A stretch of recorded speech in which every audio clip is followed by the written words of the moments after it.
On today's episode of The Unwritten Rule, we are going to preview Mizzou football's huge game against Georgia this weekend. We talked a little bit about it on Monday's show, but we're going to have a big preview. We have some very special guests joining us later, Israel Troop and Corey Burton from Bleav in Dogs, that podcast talking all about Georgia. So we're going to preview the game with them. Got a great interview coming up, and we're going to talk some awards. We have some still award season for some Mizzou football players, so we'll recap that.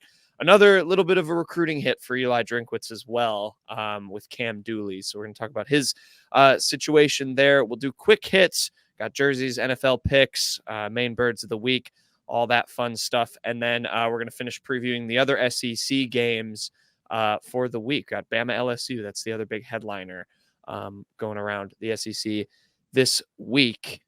So, great show coming up, and it's all presented by Bet Online. The last of the major pro sports league is off and rolling, and college basketball is right around the corner. Very excited for that. And Bet Online remains your top spot for all your live betting action and contests. We got NFL, college football, UFC, and NHL all in full swing, all the sports you could ever want. And Bet Online is your number one source for wagering, odds, trends, and predictions. We're going to do our Fantastic Four picks. Got all those lines from Bet Online. Got all the hoops betting in action, along with every sport available right at your fingertips with both desktop and mobile access at any time. Head to Bet Online today, and remember to use our promo code Bleav for your 50% welcome bonus on your first deposit. Bet Online, where the game starts, and the unwritten rule starts right now. Marcel, where are you going with that disc? You are not putting that on again. Marcel, okay, if you press that button, you are in very, very big trouble. Attention. Everybody stop what you're doing. It's time for The Unwritten Rule, a Mizzou sports podcast brought to you by the Bleav Network, alongside Peyton Haverman and Kenny Van Doren. Here is your host, Jack Knowlton.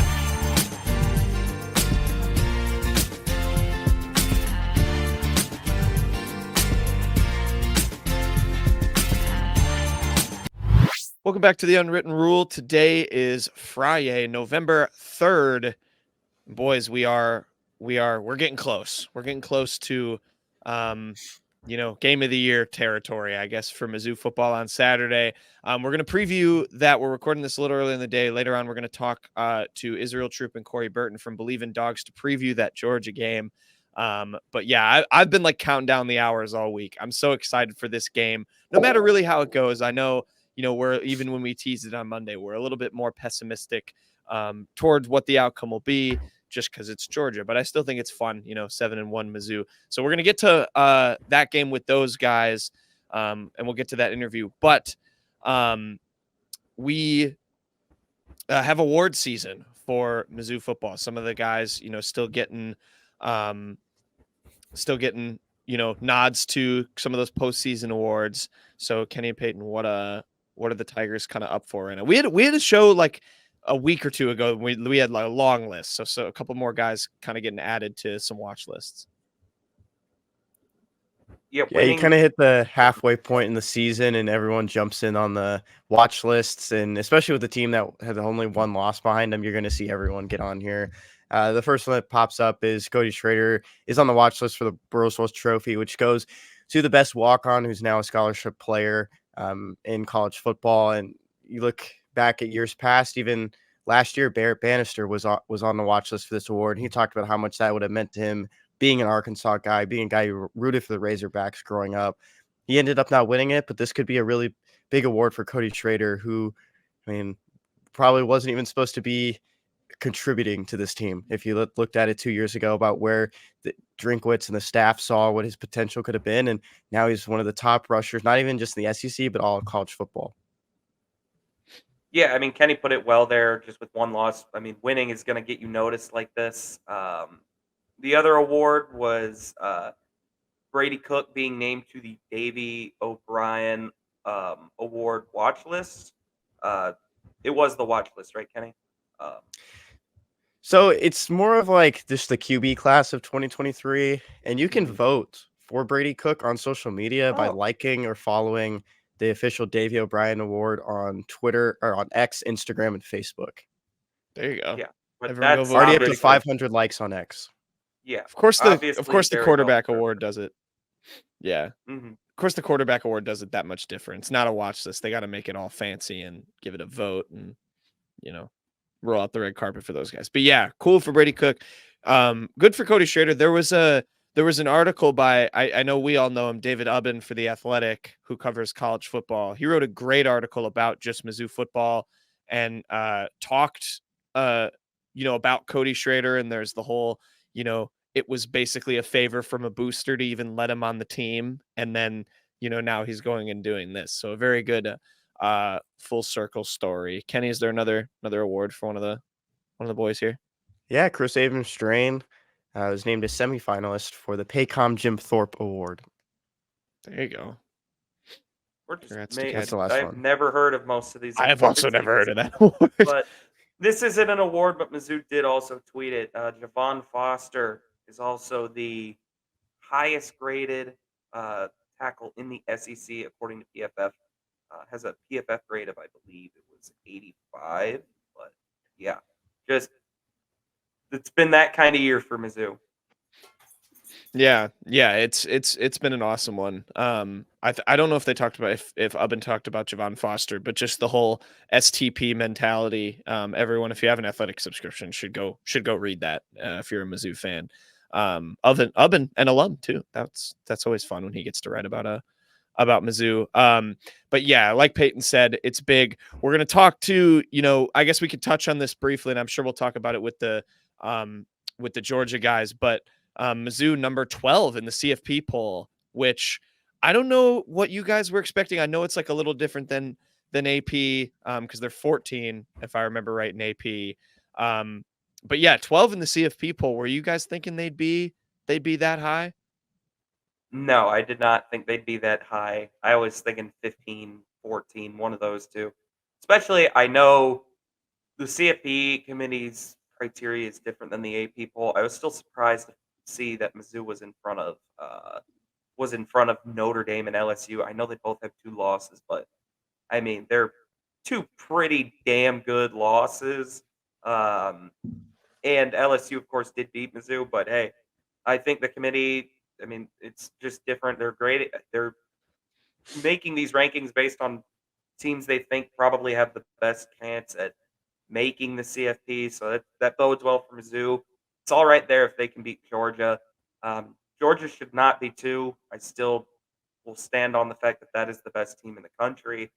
But yeah, very, very good for Mizzou. They can beat Georgia. You might be looking at a top 4 ranking. It's good to have some different teams floating around on a different ranking with the AP out of the window for the rest of the season. Interesting to see how this one kind of shakes out, especially with Ohio State at the top. I wouldn't, I'm not going to overthink it as much. And the LSU point is very strong because LSU's been in front of Missouri the whole time since the Tigers beat the Tigers.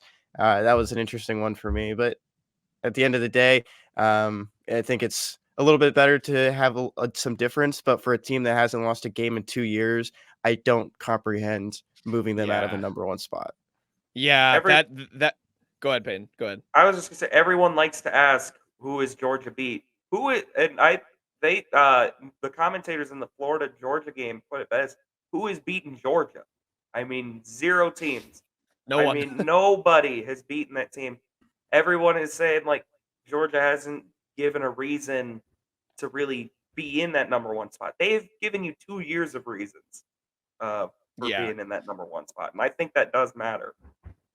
Oh, for sure. I'm like I said, we're recording the rest of this show like earlier in the day before we talk to the 2 Bleav in Dogs guys, but I'm very curious to hear their take at we love the narrative has always been Kirby Smart has made this team feel like an underdog, for the last 2 seasons, and now the committee's given them more fodder ahead of course when Mizzou plays them. So that was just great to see. But it's always funny because it's the first college football playoff rankings. Everyone overreacts way too much to them because it's the first one. It's, it's finally on offer to see where everyone might stand come that playoff. I'm loving the 12 team graphics that I keep seeing for the if they were to do the expanded one this year, because it's coming in next year. Those have been what I've enjoyed looking at, like what those matchups would be, seeing like maybe Air Force against Florida State or Alabama or Georgia. Those are my Right, favorite. right now it'd be Tulane against Michigan in the 12-5. So That's awesome. I can't wait for that. I can't wait to see what kind of upsets can maybe happen come 12 team. But that's a whole different discusussion. But yeah, 12 in the CFP poll. We'll talk more about that with the Georgia guys. And then last bit of football news. We had, another decommitment situation. So, the more of the Ryan Wingo fallout, if you want to call it that. I'll let you guys overreact or underreact to this as much as you want. But Cam Dooley, the safety prospect in 2024, decommitting from Mizzou. I Bleav this was on the 31st, so on Tuesday. He reopened his recruitment. I would not call this Ryan Wingo fallout. These two are not. I got to create headlines, Peyton. I got to stir the pot. I don't even know. Like, this kind of just came out of nowhere. Not that I really care too much about Cam Dooley. It is a little interesting that Drinkwitz has been always the flip-miss guy.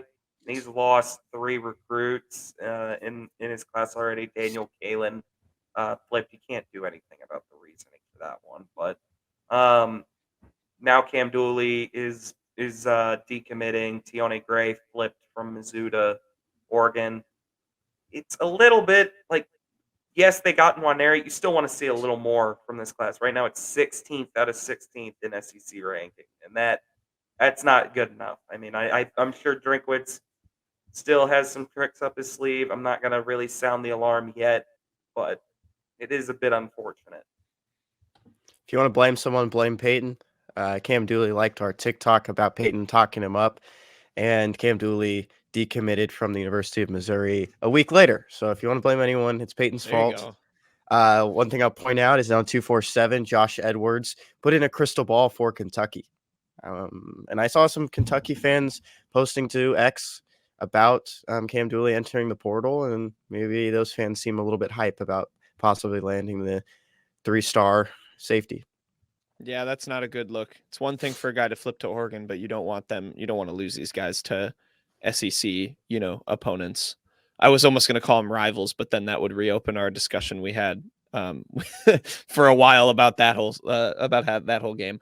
But yeah, Cam Dooley decommits, so we'll see what Drinkwitz can maybe do on the recruiting trail. But I think, yeah, for Mizzou fans, focusing on the season that's going on right now, it's been a magical run. And yeah, we're going to get to the preview.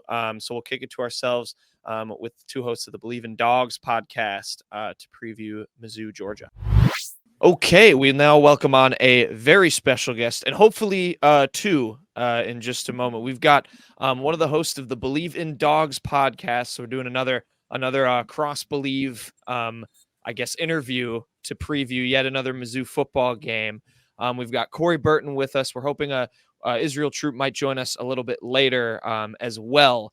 But yeah, we got Corey Burton in the house. Another first time guest. We've had a couple of first time guests the last couple shows, Kenny, which has been fun. But like I said, Corey from the Bleav in Dogs podcast, welcome to the Unwritten Rule foremost, and thanks for popping on. We got a big one here on Saturday. Absolutely, man. Well, I appreciate you guys having me on, man. This is fun, and welcome to Bleav. And you guys are fairly new to the Bleav family, so we welcome you there. But yeah, Israel's probably in a tree stand somewhere. It's hunting season, and he's a big outdoorsman. I'm hoping he's got a story about some hog he killed or a 10-point buck that he nailed or something like that. So we'll look forward to hearing from him on that. But yeah, man, we got a huge game this weekend. Yeah. And judging from last year's contest, it's only going to be a little bit more interesting. So yeah, definitely. And I'm going to start in where I think Mizzou fans, or at least the 3 of us, our co-host Peyton as well, got the most annoyed. How fired up is Georgia going to be that the CFP right before they played Mizzou decided to put them 2 instead of 1? Because we saw that and lost our minds, because we're like, well, now Kirby Smart, who's notorious at making this team feel like the underdog every year, now has a number by his logo to show everyone and give some bulletin board material. So I'll start there. Were you surprised to see them ranked number 2, and how is that going to affect them being fired up for Saturday? I was a little surprised to see him ranked number 2 because they've been number 1 for so long, 25-game win streak, back-to-back national champions. Like, I figure all that would kind of play into the ranking. I mean, I know we haven't played as well as people expect us to. But silently, Carson Beck's had a really tremendous season. But on the Kirby Smart thing, I guess that's the thing that people want to hear about more. I do another show called SEC After Dark.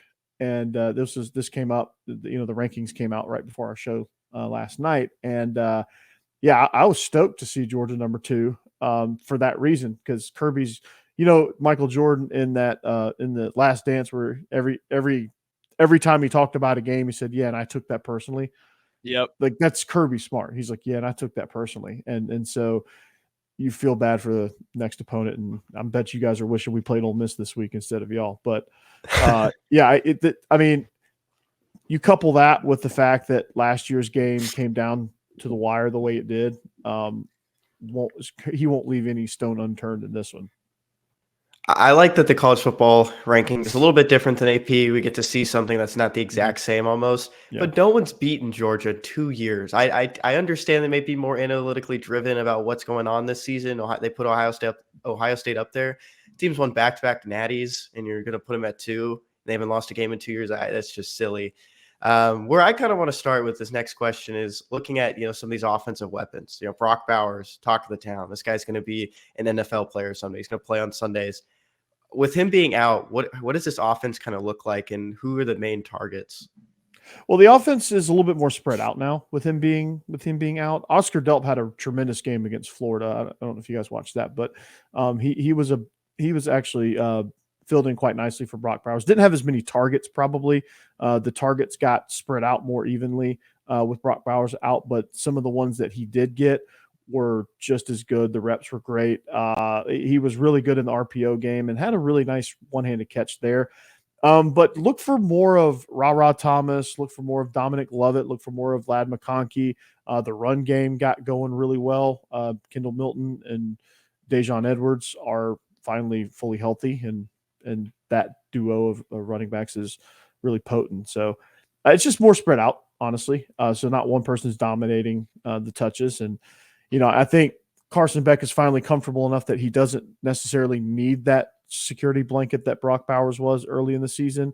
Now he's a little bit more comfortable with the system and some of the reads, especially some of the downfield reads. So that's good to see. And I was kind of worried about it against Florida, but it ended up not being an issue because, again, he spread the wealth.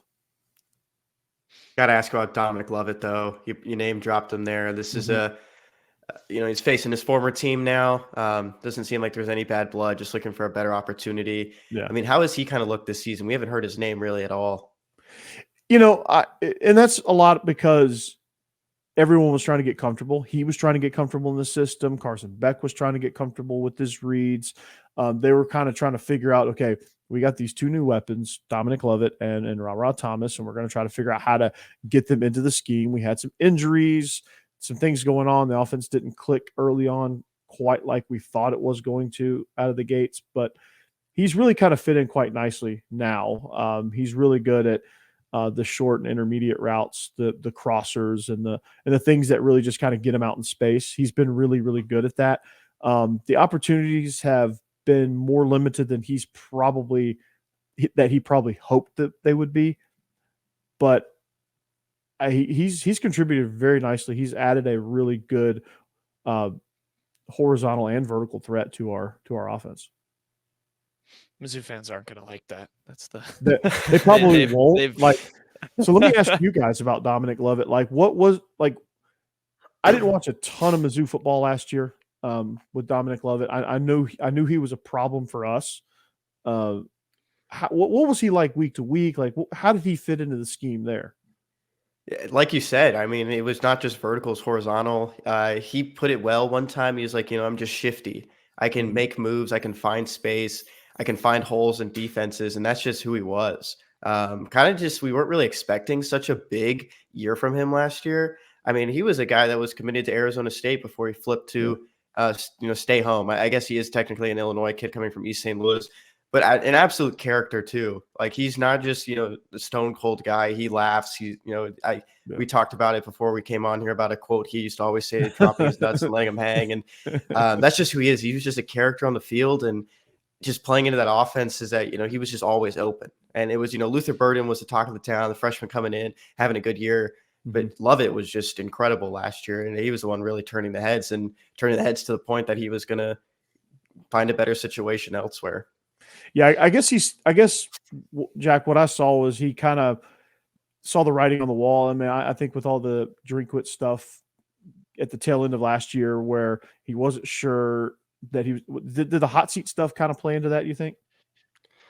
I think like it almost feels, I guess now, and it's easy to say this now with how good Missouri's been, is it almost feels at this point like a win-win for kind of both sides, where like, yeah, I think there were some questions initially about Drinkwitz and maybe him not having, as much faith, but I think like from the Mizzou side too, it's ended up working out well, because now, you've brought Theo Wees in and you've been able to unleash Luther Burden in all these different ways, sort of because you didn't have another mouth to feed with Lovett departing. You had to sort of switch things up.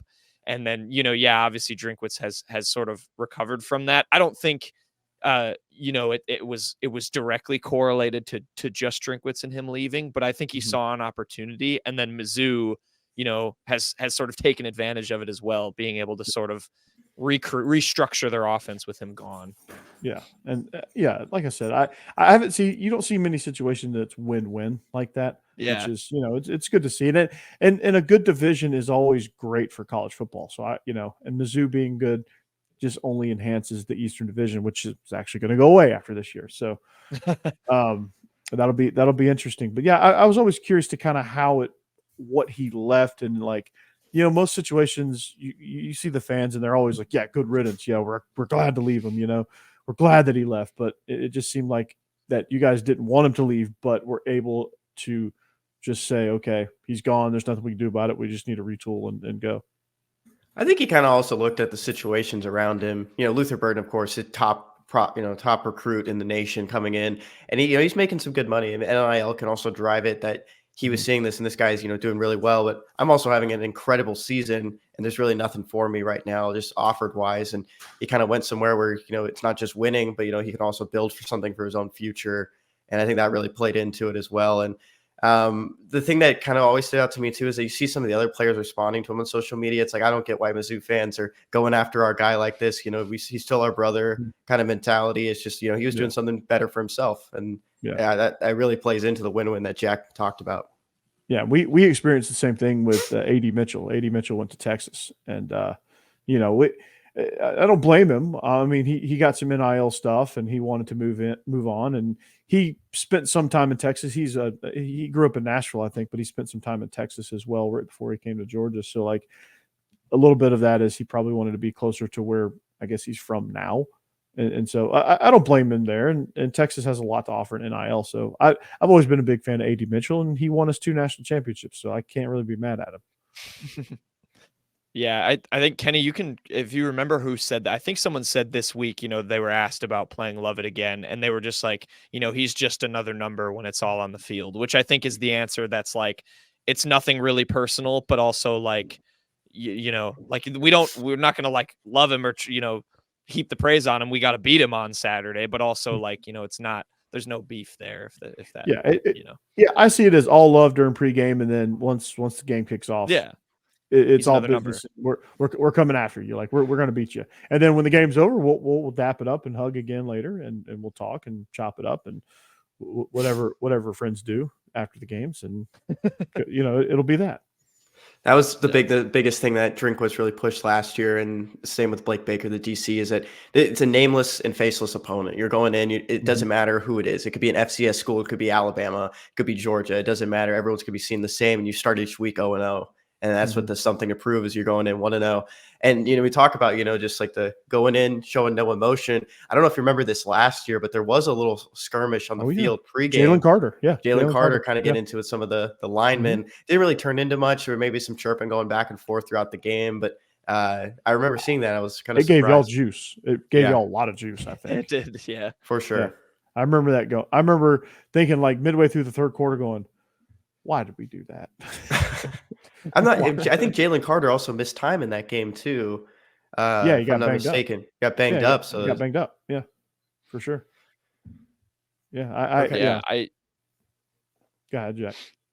Oh no, I was gonna segue, but I do want to hear if you have any other take on that incident, because that did give Mizzou juice big time. It did, and you hate to see that kind of stuff happen pregame, but football's a highly emotional game, so I'm not surprised. I mean, nothing too brutal was done, or nothing major was done. It's just a little skirmish there, and it happens. It happens in a lot of places, and I'm not mad about it, but even if we would have lost, I would have been like, well, it is what it is. He gave him some juice, and we couldn't live up to the hype, and we never. And that's kind of how I saw it. Yeah. And I do want to zero in, because it's all fine and dandy for Drinkwitz to say to his team that it's a nameless and faceless opponent. I'm not going to say that. It's Georgia. And I want to zero in on, you talked about Bowers a little bit, and then Carson Beck's development as well, because I think, a lot of maybe just college football fans in general, maybe not even necessarily Georgia fans, but a lot of people maybe are like kind of hit the panic button when he went down. And you seem to like, and I think other people I've heard this as well, is like Beck seems to have really come along and started to, find his groove with the rest of this offense. Even just looking at it from a bigger picture perspective, I know you have Mizzou right in front of you on Saturday, but like, is this still a team that, if Bowers with him out kind of in the long term, like has Beck reached that point where he can be a CFP, a SEC championship winning caliber quarterback with the squad he's got around him?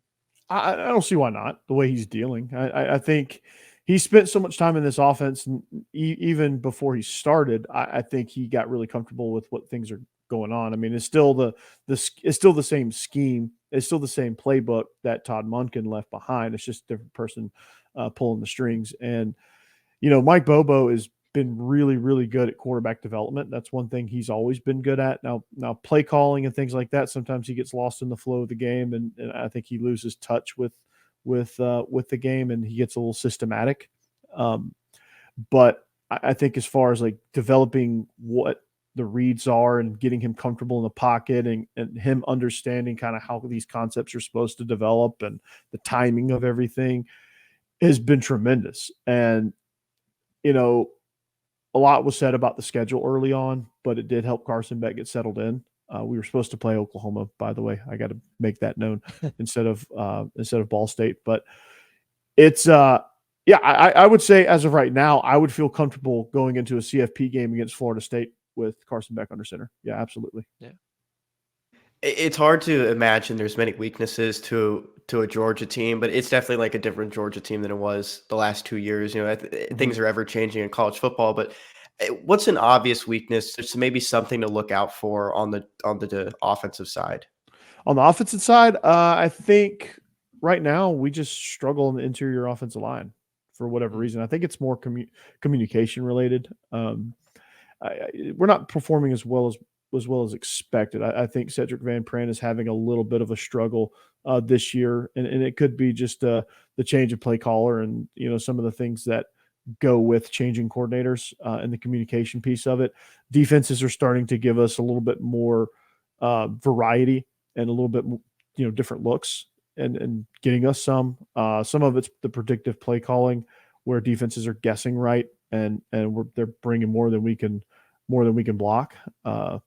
But yeah, right now, I mean, offensive line came in as a strength, and right now they're just inconsistent. Sometimes they're just really, really great against the Florida and Kentucky games and second half of the South Carolina game, and sometimes they're just downright. You're just like wondering if they've ever played football before, and there's some of those drives in the first quarter early in the season where I was like, what did we do all preseason? Like, what's going on here? Like, that sounds a little familiar, doesn't it, Kenny? Yeah, I was wondering if you were gonna ask us what we think is the biggest weakness, and yeah, it's definitely been. I'm gonna fire that right back at you. Yeah, absolutely. What do y'all see? Like, what do y'all as Mizzou fans going? Okay, we're gonna attack Georgia here. Mm-hmm. Offensive line wise, it's been a lot better than last season. Last season, it felt like it was, there was band-aids and stitches trying to hold those guys together. And it was a lot of younger guys trying to mesh well. And this year, Javon Foster at the left tackle position is the highest graded left tackle according to PFF in the SEC. And that's the guy that you probably are going to have. I mean, Georgia's going to have a hard time trying to get through, but it's just like wishy-washy on what kind of offensive line you're going to get. Connor Tollison at center has immensely improved, but he still has, some bonehead plays. And that's where they shoot themselves in the foot is what Coach Drinkwitz always says, that they'll have a penalty. And you look at that Georgia game last year, I mean, there were offensive line penalties that just took them out of the game from like just sealing it, earlier than they could have, and they ended up not doing it. And so it's just the offensive line consistency. Xavier Delgado's looked good. He's a graduate. And Armand Membu, who's a sophomore now, and he's played some strong on the right side, but it just really depends on what kind of offensive line shows up, and it's looked a lot better. But I mean, it's kind of hard to pick one thing on the offense because a lot of it's looked good, and there's been a lot of parts. I mean, Cody Schrader is one of the top rushers in the SEC, not the fastest guy out there, not the biggest guy, but he puts his head down and he runs. And I think the offensive line just showing up and having a consistent game like it's kind of had every other game of the season is really what they need to focus on. Yeah, I was going to ask about the rushing attack because you had Tyler Beatty last year, and 2 years ago, yeah. Oh, yeah, 2 years ago. Who's the guy last year? Cody Schrader, same D2 transfer from Truman. Okay, yeah, I was going to ask how that's been, since Batty left, but I didn't realize he left 2 years ago. Okay, maybe. Yeah. Wow. I mean, it's definitely been like it's been a transition. Like Schrader has been like a really awesome story. I mean, he was a walk-on, and now this year he's second in the SEC in rushing yards, and he's been a great sort of way to balance. The passing attack's been so good, but it's luckily not been solely one-dimensional. But yeah, I mean, he's not Beatty, he's not Larry Roundtree, who Mizzou had before Tyler Beatty. But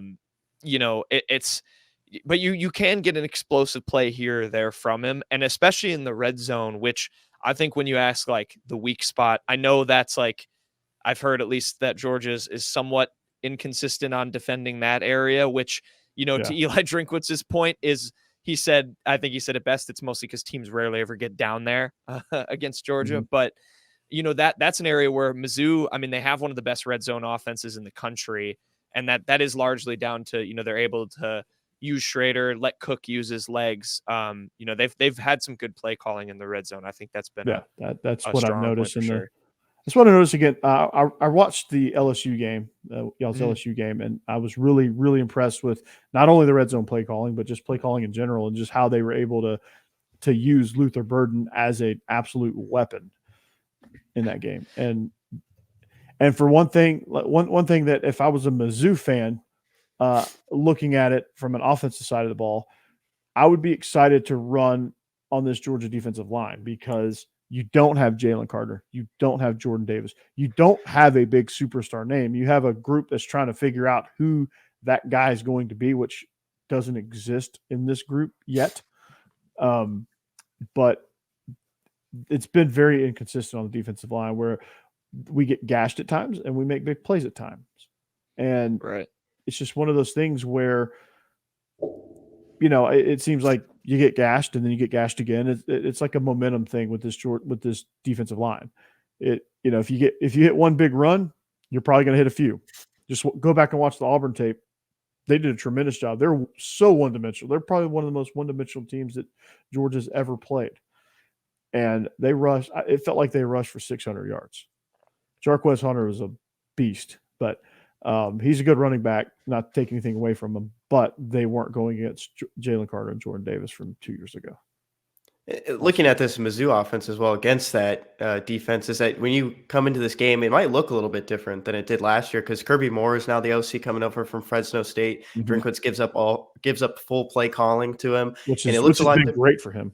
Oh, yeah, it's been perfect, and that's what Drinkwitz needed. He needed someone to kind of take that role so he can be, just make the right calls as the head coach. And you look at the running back play is one thing I just want to point out that sometimes, especially the last season, there were 5 guys getting carries. So it wasn't just Cody Schrader, Nate Pete, and Nate Pete had a pretty brutal game against Auburn, if you remember that, just extending Yeah. the football and fumbling in the end zone. But Yeah, he just hasn't been in the mix the last couple of weeks. It's been Cody Schrader dominating the ball. And like, I'm going to throw guys out there you don't even need to know because they're not here anymore. But Taj Butts, Michael Cox, like there were guys getting carries just out on the field as blockers too. That doesn't really happen anymore. And the tight end position isn't something to really stand out for just in the receiving game. But there's some good. There's a duo of tight end blockers that are freshmen for Mizzou, and those are the guys that are now taking over that role of what those running backs were kind of doing as extra blockers, and it just looks like a totally different offense, and it's just firing on all cylinders. Yeah. So when you guys look at Georgia's defense from an offensive perspective, like where are you, like game plan wise, like if Coach Drinkwitz came by and said, "Here, Kenny, here, Jack, you guys need to devise a game plan to beat Georgia," where are you attacking? What are you taking advantage of? I mean, from what it sounds like, it's like, kind of taking advantage in that running game. And I'll let Kenny get his take on here on that first too. But I also really want to know too, like in terms of this pass defense, like I haven't heard a ton, about how difficult that's been, to get through, other than, one name that I had circled that I wanted to ask you about, Malachi Starks. Who's been tremendous and was good last year as a freshman. Yeah. My game plan would probably be, use your weapons and throw away from him. Then, I think, maybe lean on your rushing attack a little bit more from the sounds of it, because you don't have a Jalen Carter to run through, thankfully, anymore. Absolutely. And the linebackers can only do so much. Yeah, I would go. That's exactly what I would do. Yeah. Kenny? Yeah, just go all over that run defense. And it's not just Cody Schrader, it's Brady Cook. This Mizzou offense called for its quarterback to get 2 first downs with his legs every single game. And for Brady Cook, he had the banged up knee for a little bit a couple of weeks ago against Memphis, and it kind of sprinkled into some of these other games. But he looks fully healthy now. He's not on the injury report anymore as a probable or questionable. He's looking strong. And it's not just Cody Schrader, pounding up the middle or going out to, there's some of the zone reads. It's just him going out there and just scrambling. And if he's going to hit some deep passes, guy like Marquise Johnson, who's a freshman, has wheels, he might explode for one. But those other big explosive plays can come from Brady Cook's legs. He looks healthy out there, and he can grab you some first downs. Yeah, no doubt. I mean, I've seen him run. He can do it. I mean, he's not a Michael Vick by any stretch, but he can certainly get it done. And Jack, a couple other names in the secondary that that you need to be aware of is Kamari Lassiter out at corner. He's been he's our all conference guy out there. He's been really, really good. Javon Bullard, who's been banged up for most of the year, comes back. He plays the nickel. He's extremely physical. If you remember in the semifinal last year against Ohio State, he's the one that put the hit on Marvin Harrison. And as much as Ohio State fans cry about that being targeting, it was not. He was pulling his head away. I mean, he was like leaning his shoulder extra, and he made shoulder-to-shoulder contact, and it wasn't a blind side and all. The refs overturned it. So, like, I feel good about that. So he's just extremely physical. He just hits. And, people aren't used to seeing that. And so him playing in the nickel, he can cover most receivers. Now, Luther Burden is a problem for – Luther Burden is a burden for anybody. Doesn't matter who you are. So that's going to be a tough ask regardless. But one thing that Georgia does well in the secondary is play man coverage.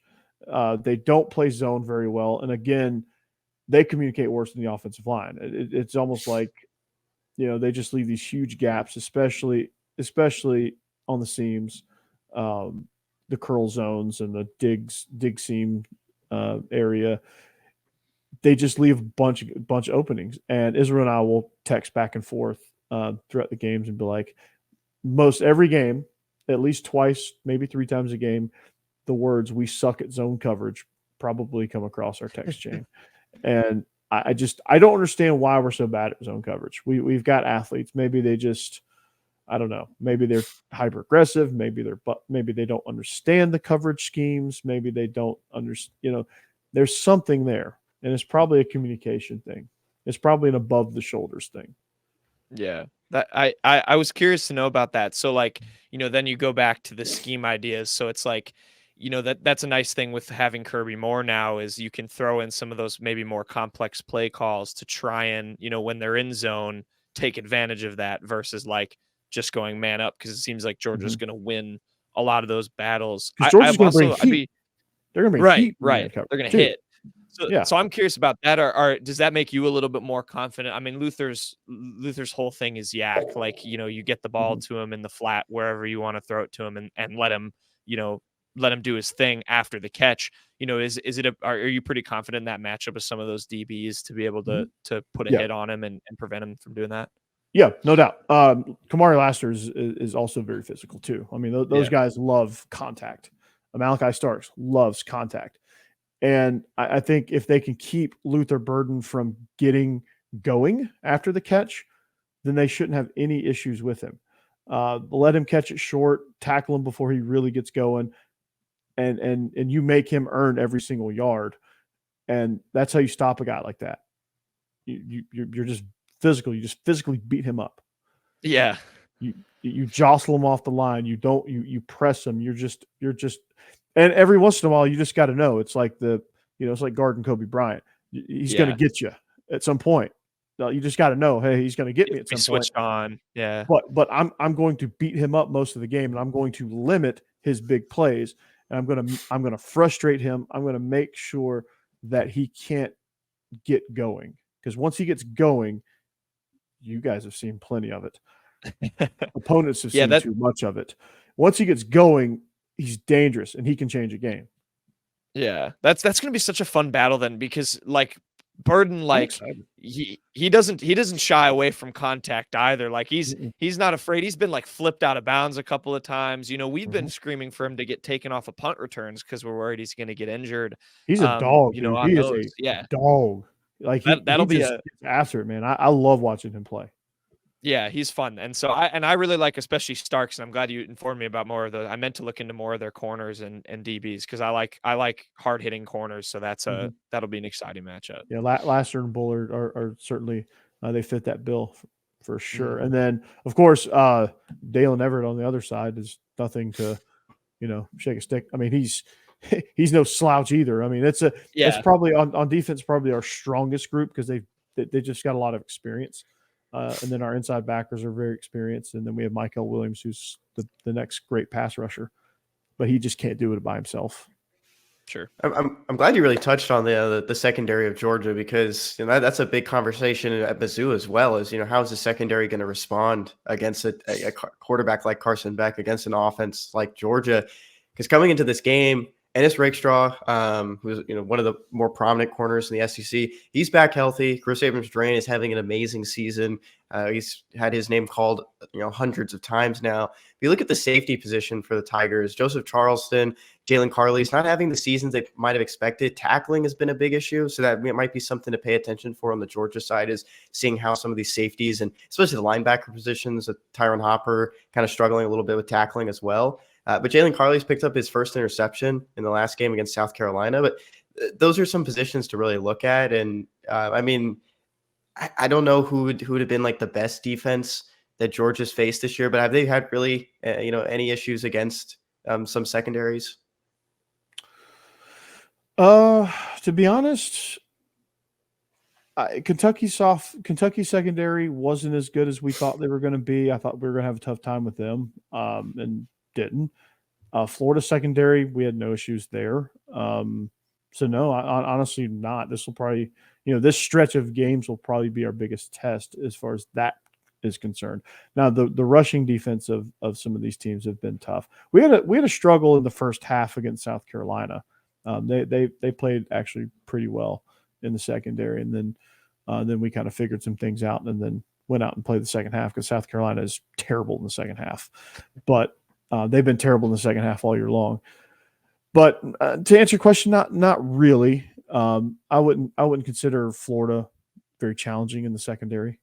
And those have really been the only two big games that we've had so far.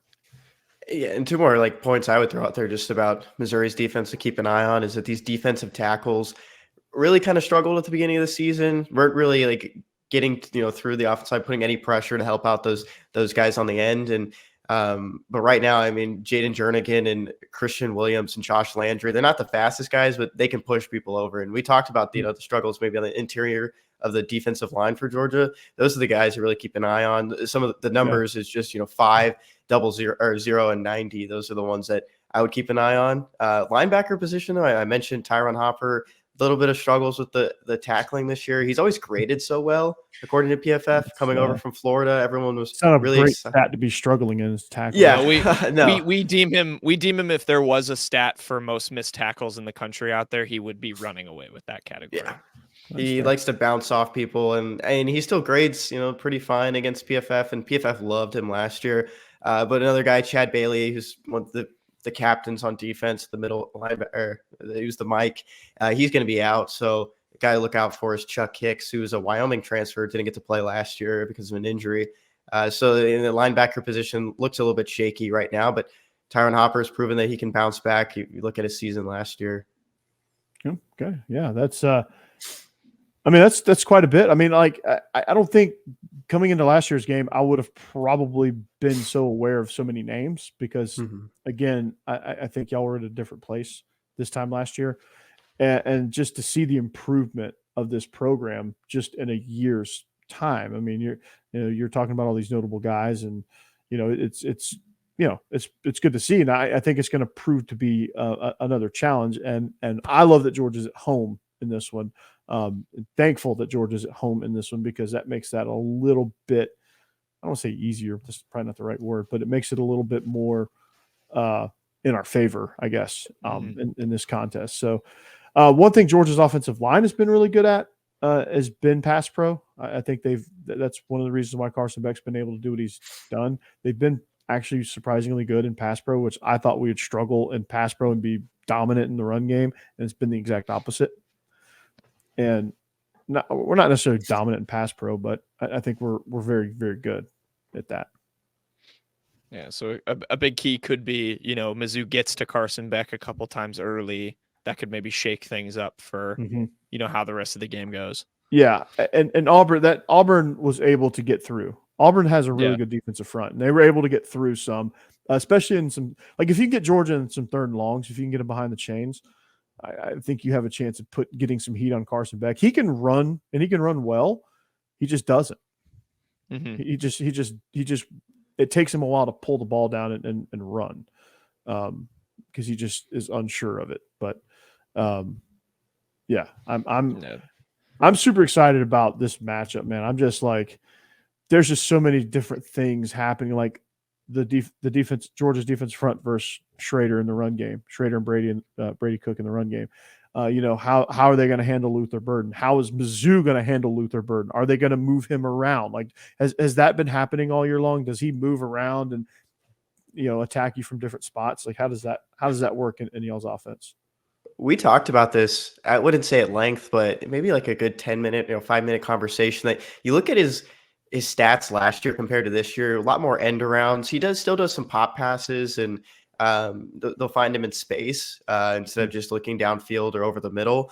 And it's just a lot less end arounds though. And that was something that they liked to do a lot last year. It kind of got banged up a lot though, because he was getting hit pretty hard in the backfield on some of them.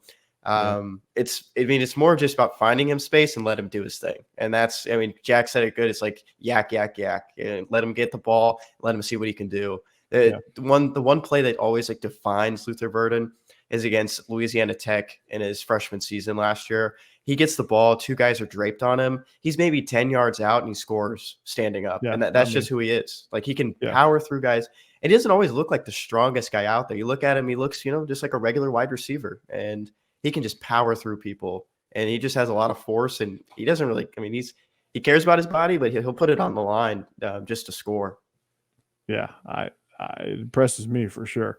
What is it with Missouri and getting these big time receivers? Like, it seems like you guys get a big time guy like Luther Burden almost like every other recruiting cycle. What draws these receivers to Missouri? I've always been curious about that. Jacob Nasty Peeler. wideouts. Yeah, Jacob Peeler. So he was the wide receiver coach at Ole Miss during the AJ Brown and DK Metcalf era. And he has that resume behind him that he's proven to a lot of offensive coordinators, head coaches, that he can get a lot of good wide receivers. And this wide receiver class that they have in right now for the 2023 year, there's some good 3 and 4 stars in there that are going to be contributors in the next 2 years. There's already one right now. We mentioned him earlier, Marquise Johnson, who's just an absolute bullet. Like he's one of the fastest guys in the SEC. He's someone I think, like, if there's a play that makes a difference in this game, I almost think Marquise Johnson is the one to make it. Like he doesn't get targeted much, but when he does, it's on a deep fly and he absolutely burns a guy for a deep touchdown. And I don't know if he'll necessarily do that, but if they let him get free, he's really, really dangerous. Just to add to that. Sorry, Kenny. There you go. I mean, speed kills, man. I'd also just throw in there that Drinkwitz is just a hell of a recruiter. He's really shown it. He showed in that 2021 class. Not a lot of guys panned out, but we look at, Luther Burden comes in 2022, and it's just sprinkling in some other guys. They almost got Ryan Wingo. That's where I kind of want to build my next question. Ryan Wingo was a 5-star. He verbally committed to Texas last week, and a lot of Mizzou fans were pretty upset because it looked like he was going to be a Tiger, like no matter what. Yeah. I mean, Luther had a lot of connections to Georgia. It looked like he was maybe going to be a Bulldog after he decommitted from Oklahoma. I mean, is there any hard feelings towards him, or is it just another 5-star?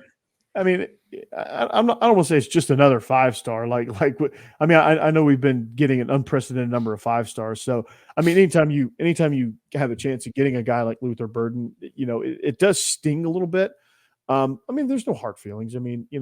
He's a kid. He felt comfortable at Missouri, and he wanted to go to Missouri. I don't have any problem with that, except for that one Saturday every year when we have to defend him. But there's no hard feelings, and not for me. I mean, there's some segments of our fan that probably hates him because he didn't choose Georgia, and they hate everybody who doesn't choose Georgia, which just baffles me. I don't like that at all about college football, where the fans are like, don't boo a kid because he didn't choose your school. Like, there's a lot of factors that go into it that people don't realize. And I just hate that. I really, really, that really gets under my skin is when people are like, oh, you suck. You didn't choose our school. These are 18-years-olds. Who cares? Who cares? And Georgia's been fortunate enough to recruit at a high level to where, we'll just call the next one in, and it doesn't really matter. But at the end of the day, these are kids. There's no hard feelings. But you just go and say, okay, all right, well then, we got to move on down the list and go. And you wish Luther Burden well. And I'm sure a lot of these kids know each other. I'm sure there's some friendly trash talk going on between the sides. Yeah. But I'm not worried about it at all. There's the thing I'll add to, just with how Mizzou maybe gets some of these wide receivers. It was funny. Kenny brought up Ryan Wingo. It's funny that you asked us that because, I think a lot of the fan base is bitter. We had a long conversation on here about that whole saga and missing on a big receiver. But the only thing I'll add Oh yeah. Yeah. And the two things I'll add with that is Drinkwitz is also really good at, keeping connections, and Mizzou being even second place for some of these guys has already kind of helped them down the line. Another guy in their receiver room is Mookie Cooper, who went to Ohio State and is originally a St. Louis kid, and now he's back and contributing with Missouri. He transferred because it just didn't work out. That's one thing Drinkwitz is really good at doing. And then Missouri, too, the state passed an NIL law that allows you to start to capitalize on that stuff before you actually get to the school. And that's a huge driver for a lot of these kids because Luther Burden, he's got the NIL, stuff out the wazoo. We see the ads for it. Yeah.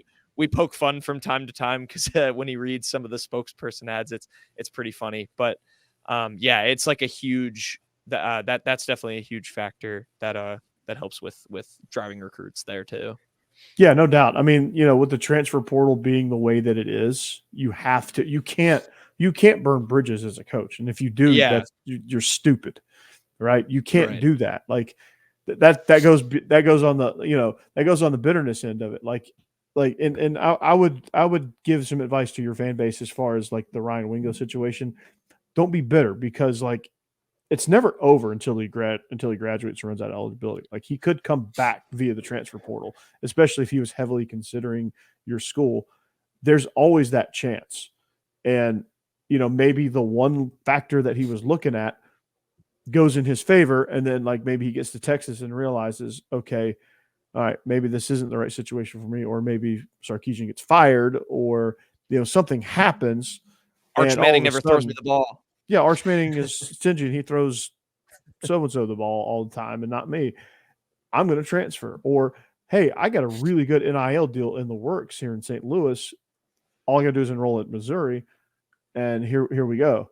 And there's all that plays into it. So, like, just because he's gone now doesn't mean he may decommit. Like, he may end up signing with you guys in December. I mean, or next month. I say in December like it's like way far down the road, but it's like actually in less than a month. But I mean, it's just never over until it's over, right? And until they leave. Yeah. So, and these kids probably look at that stuff like, oh God, like they probably look at all the hate that they're getting from whatever fan base in the Ryan Wingo situation. I'm sure there is a segment of Missouri fans that are throwing hate his way. Hopefully not. Oh, yeah. But it happens. Like every fan base has that.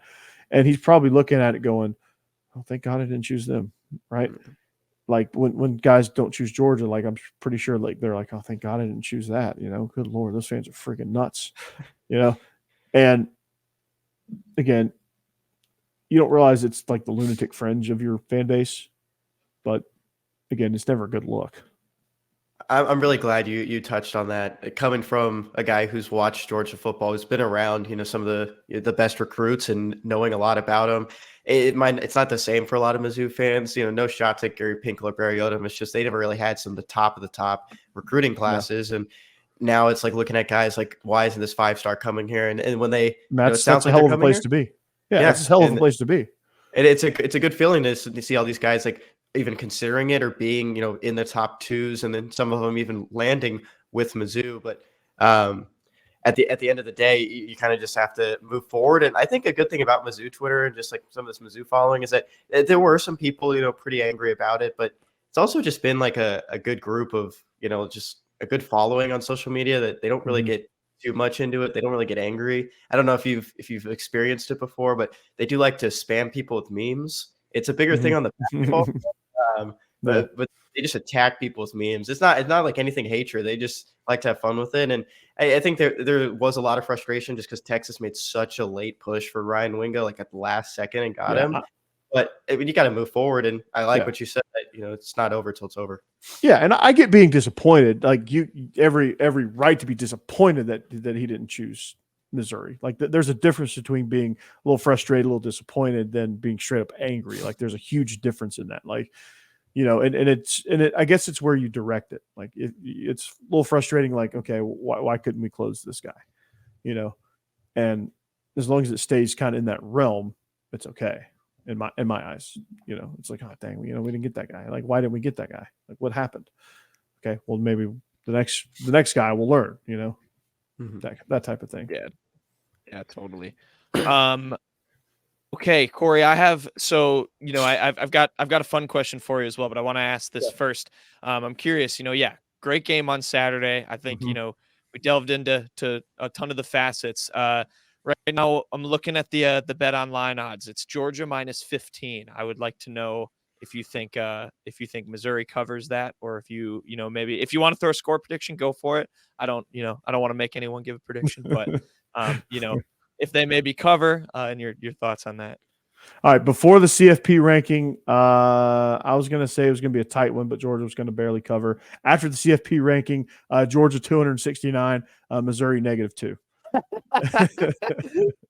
No, they're not going to show up. Actually. Yeah, I know, right? They're going to lose points. Yeah. No, I think it's going to be, I think it's going to be a cover. I think Georgia's going to cover this one. It's a home game, a revenge game, and a stick it to the CFP rankings game now. So I definitely think it's going to be a cover. It's probably, a lot of people are saying it's going to be a blowout, but, I think 17, obviously 17 points is a cover. And I think it's going to be, to me, I see this game playing out in a way that it's tight, kind of back and forth in the first half. Then Georgia gets a little nudge of momentum in the third quarter, and then they just kind of push it out there and get like a fourth quarter cover. That's the type game that I see happening. Like just getting that momentum at home, and that's how I see it happening. What I'm hoping happens is the 2021 Arkansas game where, and no offense to you guys, but I love seeing Georgia do this to teams where they just come out just completely ready to play in a game that you think in no way they're going to be ready to play because this team is really good. It's a really bad time slot, and they're going to sneak up on them. Missouri's not sneaking up on Georgia, not one bit anymore. They stuck up on them last year, almost got them. That's not going to happen again. I hope it comes out like that 2021 Arkansas game where it was like 30-0 at the end of the first quarter, where it was just an avalanche of just dominance. I don't think we're built like that, though, honestly. I wish we were, but I don't think we're built. That 21 team was just ridiculous, and they could do that to people. This team can't really do that to people, but they can like slowly. If this makes any sense at all, they can slowly avalanche you to where in the fourth quarter it feels like you're buried, but it's really been a tight game for most of the way. It's like quicksand, not an avalanche. Yeah. A little slower. A little slower, yeah. How do you guys see it? I feel like Georgia's going to shift the momentum at some point and just step on their throats almost. Yeah. I'm not going to sell Mizzou short. It's been a very good season. They've shown a lot of strengths on offense and defense. When you face a team that just has so many more weapons and just is more like settled in and into the SEC, not the SEC, but just into college football and the state of the program, it's just I see it as a 2-score game in favor of Georgia. I don't know if it's going to be 15 points like how Bet Online sees it. I think it might be more of like 10 or 13. And I think that's a fair thing to say. And I like what you said, that it's going to be something in that fourth quarter that kind of puts it away. Almost like the LSU game, not a pick six on like a drive that could really shift it. Like for what happened to Mizzou, maybe just something that maybe a field goal or a touchdown that just kind of puts them ahead with maybe 4 or 5 minutes to go. And the Tigers are kind of buried behind it. Yeah, I mean this is how Georgia's been playing all year. Yeah, I'm along the same lines. I'm hoping that the thing that happens that turns the tide to Georgia isn't like how it was in LSU, which truly what killed that game was an offensive penalty by Mizzou that set up a comedy of errors that then lost in the game. Yeah. I hope it's at least a play that Georgia makes. But yeah, I see that too. I think probably a 10 or 14 point Bulldogs win. You're really convincing me, Corey, with what you said about the DBs in the secondary. I think that's a little bit that makes me nervous for Luther Burton in terms battle, of dude. Like yeah, it's going to be a battle, man. I think it's. I mean, if you want actual score prediction, like I think it's going to be kind of one of the, like 38-21 type game, 38-20 probably. I could see that. Yeah, I don't know that secondary is scary to me, and looking into them more now. And I'm a big, I love hard hitting corners like that. Just, come up and pile drive guy like it. I don't know. That's the kind of DB play I like to see. And I think that's a good counter for what like Luther can do. Anyway. I think Mizzou will sneak a cover though. And again, the way Mizzou fans are seeing it, it's like, there's literally polls going around. That's like, are y'all going to be happy with like a 14-point loss? And everyone's like, yes, they're still going to be, 2-loss team and can still go on and do good things by Mizzou standards. There's still a lot of good football to be played. And honestly, the one loss was a very winnable game that showed that game. I mean, even in the loss, that game showed that, hey, this Missouri team is for real, because what's happening with LSU right now is that Jaden Daniels is in the Heisman race. He's the front runner in the Heisman race. And they've got a huge game with big time SEC West implications on the line against Alabama this weekend. So, I mean, they're considered an elite football team, and Missouri was just this piddly little East team where their coach was going to be probably the first one out the door. That kind of put you on the map. That kind of said, okay, Missouri can play. And then y'all backed it up, which was the more impressive part. Like from that game on, y'all have backed it up, and I've been really impressed with that. Yeah. I'd like to throw out there a text from Peyton, who's our other co-host, about what a score prediction would be. He said 38-24, very close to yours, Corey, the 21 or 20. And I'm in that range too. That would be a cover for y'all. That'd be a cover. Yeah. Good teams win, great teams cover. I mean, That's right. how it Yes. goes.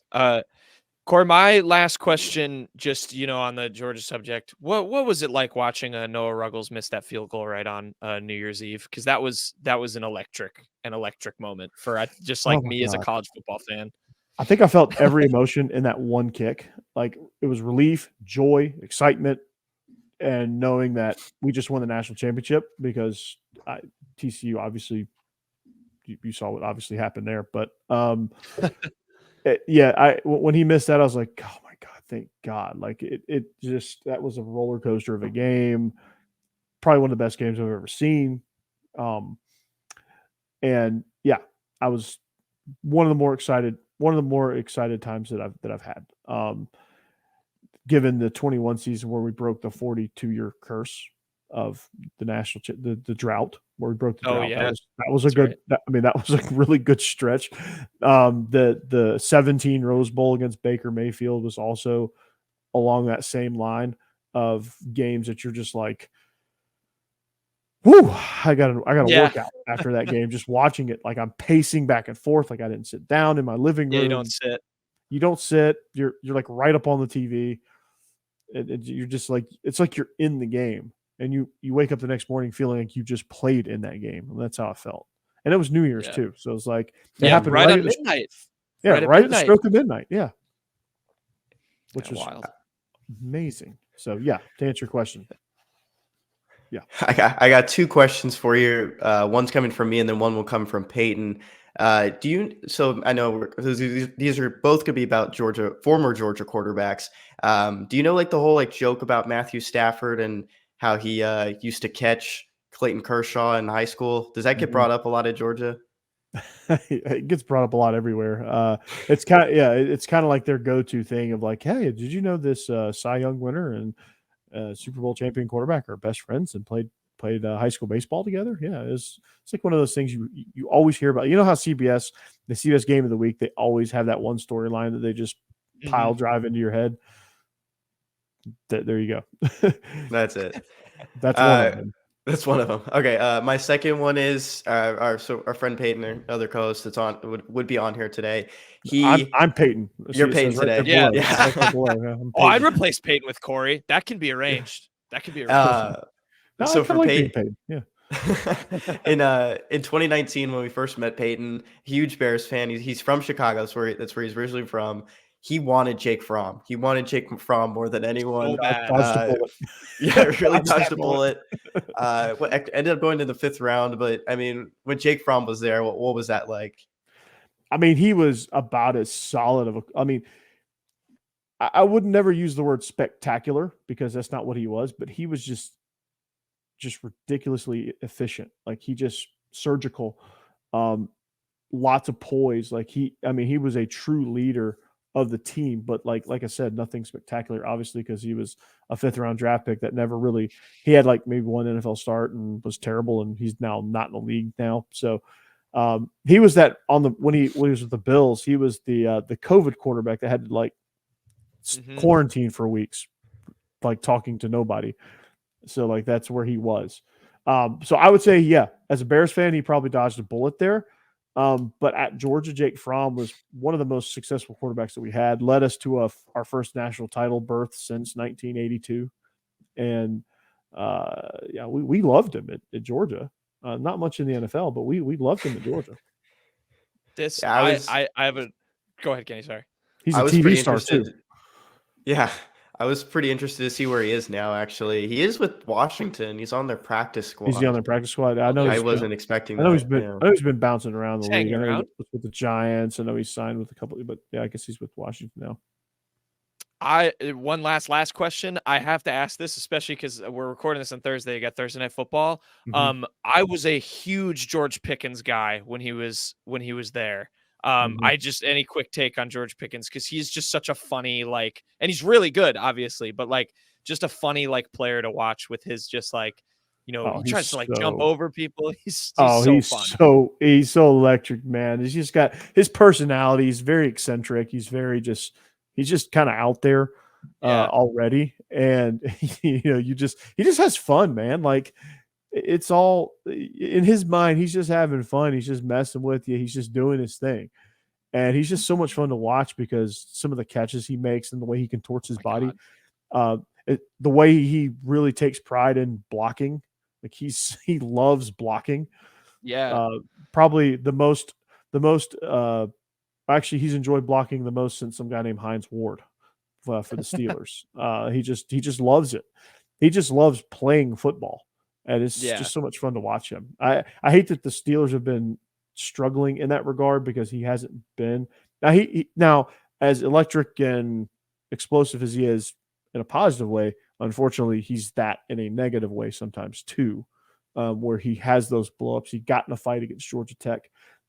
He's blown up on coaches on the sidelines, and he's probably, had some incidents that we don't know about in training camp and, at the facility. But, with the good, you have to take the bad. And his bad hasn't been bad enough to, where it's made headlines or he's, had to be removed from the team, thankfully, at this point.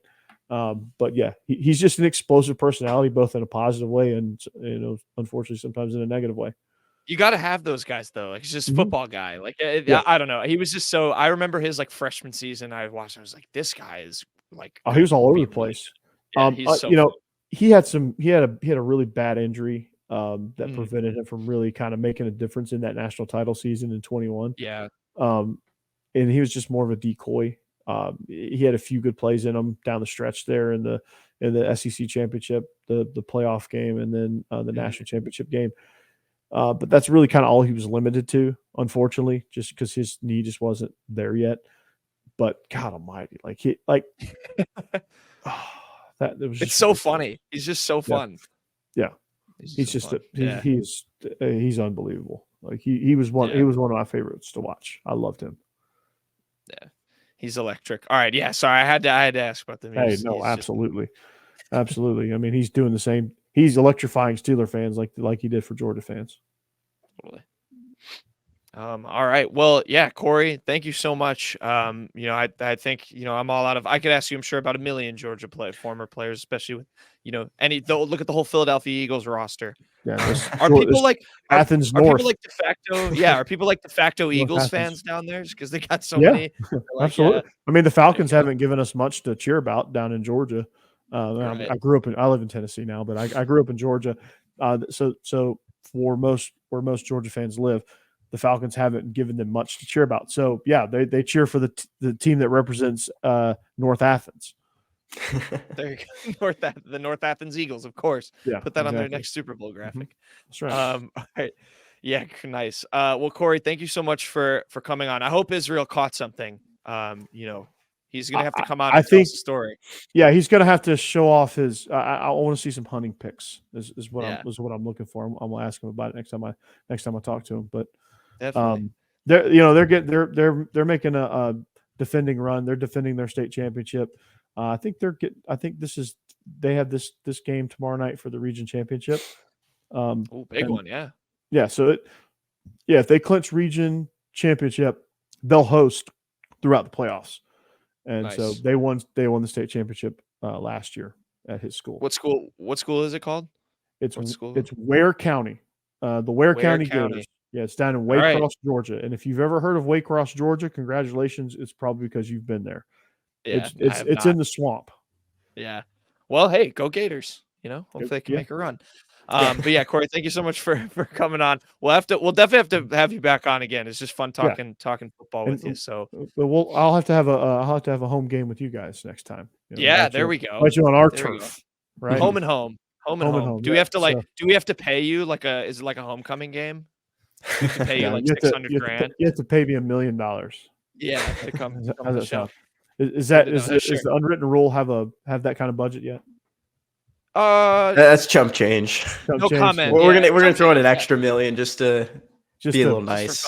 There you go. Just for hospitality, Southern hospitality. Exactly. Great I mean, you guys have been in the SEC now since 2012, so I hope you guys have developed a little Southern hospitality. They do a good job. We got to expand our stadium first. That's the next thing on the docket. Yeah. Is there construction going on with that? It's plans. There's plans. Oh, plans. Okay, plans. Yeah. We got plans. I think actually in a couple of days they'll release the release what they are. So that'll be fun. I mean, even Vanderbilt's expanding their stadium, so I guess you guys got to get on board at some point, right? Well, yeah, you got to play on the freaking construction site. I've been making fun of that all year. Scoreboards hanging from cranes. The scoreboard not only hanging from the crane, it's swaying. It sways in the wind. Yeah, it blows in the wind. And then I always are like one of my good friends. He's actually on this network too. He hosts the Bleav in Badgers show. He lives here in Nashville.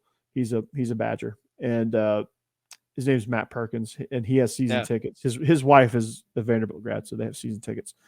And he invites me to a game or two every year. And I told him this year, I was like, hey, as long as we got bulldozer seats, we're good.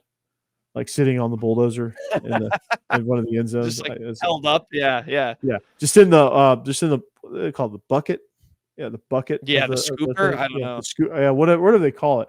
As long as we got our seats there, I told him I was going to go if we had those seats. If not, then it's a hard pass. I'm out. Yeah. Sit on the top of the crane. Just aerial view. They don't need the good. Don't stand under the scoreboard, or you'll be on the news for all the wrong reasons. Yeah. Good point.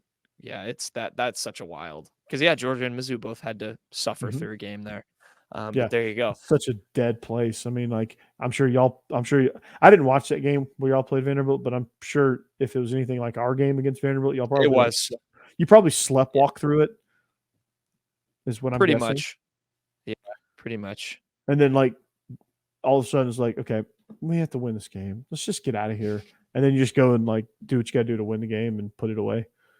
Yeah. Vandy's has been a trap game though. There was 2019 Mizzou was ranked and then lost to Vandy on the road. That was terrible, but yeah, it happens. Vandy will pick you off every once in a while. It's happened to us too. 2016 was Kirby's first year. He got picked off. Brutal. Yeah, at home too. Oh yeah, and that's I'm surprised he lasted that long. I'm surprised they didn't chase him out of there right away. Shoot, no. What could have been? What could have been? I know, right? He was all conference safety there. They weren't going to run him off after year one. Makes sense. All right. Well, Corey, thank you so much. We'll definitely have you back on, and we'll do the home and home. Guys. We'll make Absolutely, that happen. Man. I can't wait. I really appreciate you guys having me on. I hate that Israel couldn't join us, but I really do appreciate y'all having me on. And this is going to be a great game. And feel free to check. Obviously, you guys this is your home turf, so all your fans obviously are with you. But check me out on Bleav in Georgia Dawgs and also SEC After Dark. We talk about the entire conference on SEC After Dark, so come join us there as well. We go live every Wednesday night. So beautiful. Check us out there. It's a fun show. I host with an Ole Miss guy, Tennessee guy, and a Bama guy. So there you go. Good variety. I love SEC. And y'all's content's fun. So everyone go check that out and go enjoy. And with that, the way I'm cutting this show, we will cut over to quick hits. But Corey, thank you for joining us. Yeah, appreciate you.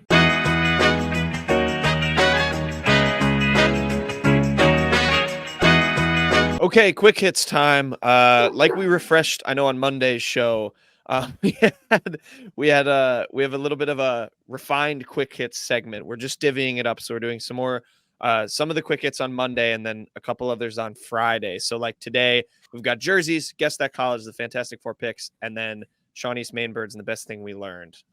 Just to give another little rundown. So with that, Kenny, what's your jersey of the week? Jersey of the week goes to Tre Gomillion, continuing his basketball career with the Rip City Remix. Going to be playing in their inaugural season, but he's on the training camp roster at the moment, wearing number 31. He's going to be in that former Missouri guard, continuing his basketball career. Pretty cool to see. Yeah, good for him. Everyone just kind of assumed after college he would probably be done. He was a great culture guy, though, at Mizzou, if nothing else. And he had moments where he was like an all-world defender out there. Really impressed that he was able to land at least on a training camp roster, and I hope he makes it. Yeah, great glue guy. I felt like I remember writing about basketball in like the first couple of games. He was like the guy that was like oh, you write about him to be different. Like, you're not writing about Kobe Brown. You're writing about this unsung hero, Tre Gomillion, who's just, like Peyton said, being a scrappy defender and a culture guy. So yeah, he's definitely, he's not going to hurt any locker room. That's for sure. He's a great dude. Also on this roster is Antoine Davis, who of course came up just short of the NCAA scoring record, despite like the highest usage rate you'll ever see ever. Yeah, you were a big hater. You were a big hater of that. I was. I thought it was ridiculous that people were trying to get him in like the CBI and stuff. Yeah, they wanted to put Detroit Mercy in there, even though Detroit Mercy was terrible. Mm-hmm. Hey, maybe he'll break the NBA scoring record. He's coming for Braun. That's what happens when your dad's the coach, right? Isn't that who the head coach was? His dad is the coach, yes. Yeah, his dad was the coach. Yeah, a little bit of nepotism. Middle school basketball in college. Hey, Peyton. What do you know? They weren't very good. My jersey of the week, it's actually a hoodie. Max Scherzer, of course, won the World Series yesterday. There's a photo of him back from the 2013 ALCS in his Detroit Tigers hat. He has a hoodie on that says 41-26. That, of course, the famous score for when Mizzou beat Georgia the last time in 2013. So true son, Max Scherzer, once again a World Series champion, second time in his career. Had to go through the Astros both times to get there. Sorry, Kenny. But yeah, that's it. It's an old photo, but I saw it resurface on Twitter. Yeah, that's dope. I liked the comment he gave to Robert Flores. He said, "We're going to drink till we drown." And I think that's what spawned this, because it was like, that's what everyone in Columbia is going to do if they win on Saturday. So yeah, and congrats, World Series champ. Kenny, that's your Rangers. Those are my Rangers. They finally did it. I'm very happy. Why don't you sound very happy? Yay. Yeah, what? Hooray! I wonder where this jacket is. I doubt Max that'd be- Scherzer still has it, but that would be something to find. Mm-hmm. I hope he'll be watching on Saturday. I also saw, like, just on the World Series, like, I saw the video of like the just carts full of like beers, and there's like 4 of them just full. Like they were partying hard, as they should. World Series champs.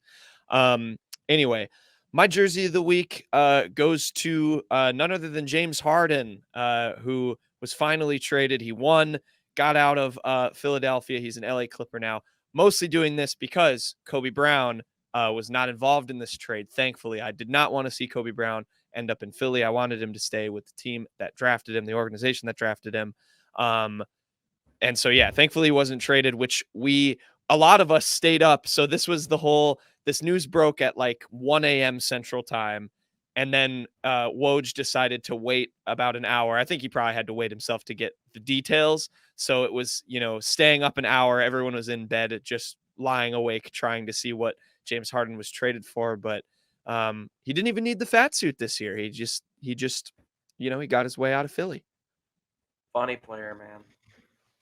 I heard this story through another podcast I was listening to. Did you know Woj was getting on a plane and his source told him not to get on the plane because I have something for you?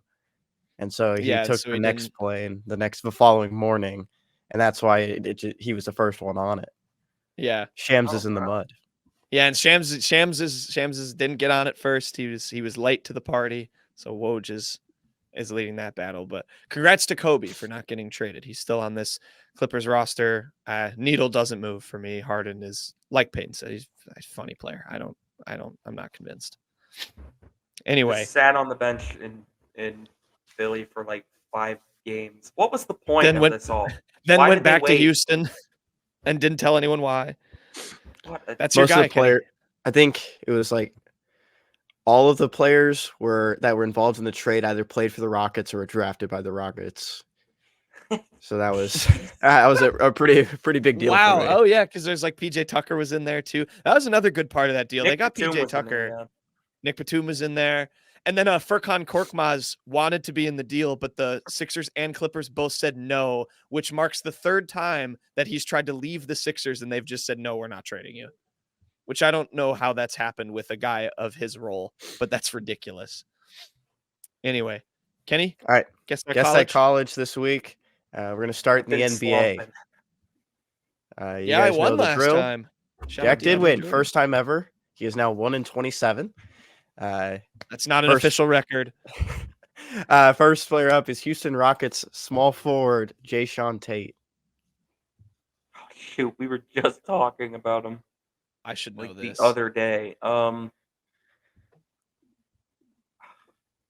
no, I don't know. Don't Because know? obviously this can't be like Marquette. Why couldn't it be? Because there's no way you picked 4 basketball players. I'm gonna Baseball go player? like it's probably like Do they have I'm gonna baseball? go Texas. I don't know. All right. Jack? This is really bad. I should know this because he's not that old. He's Like 28 I feel like now. they were like or whatever. crazy. Yeah. Been a long Really? time. Oh, I feel like they were like a tournament. Whatever team he was on was like a tournament darling or something. I don't know why. I will guess Oklahoma State. That's not right. You guys are both wrong. Round 2. Hall of Fame wide receiver and former Minnesota Viking Chris Carter. Oh, Oh, dang! I feel like I should know this. surely he was really good in college too. Had to be. I mean, he was a first-round pick, if I'm not mistaken.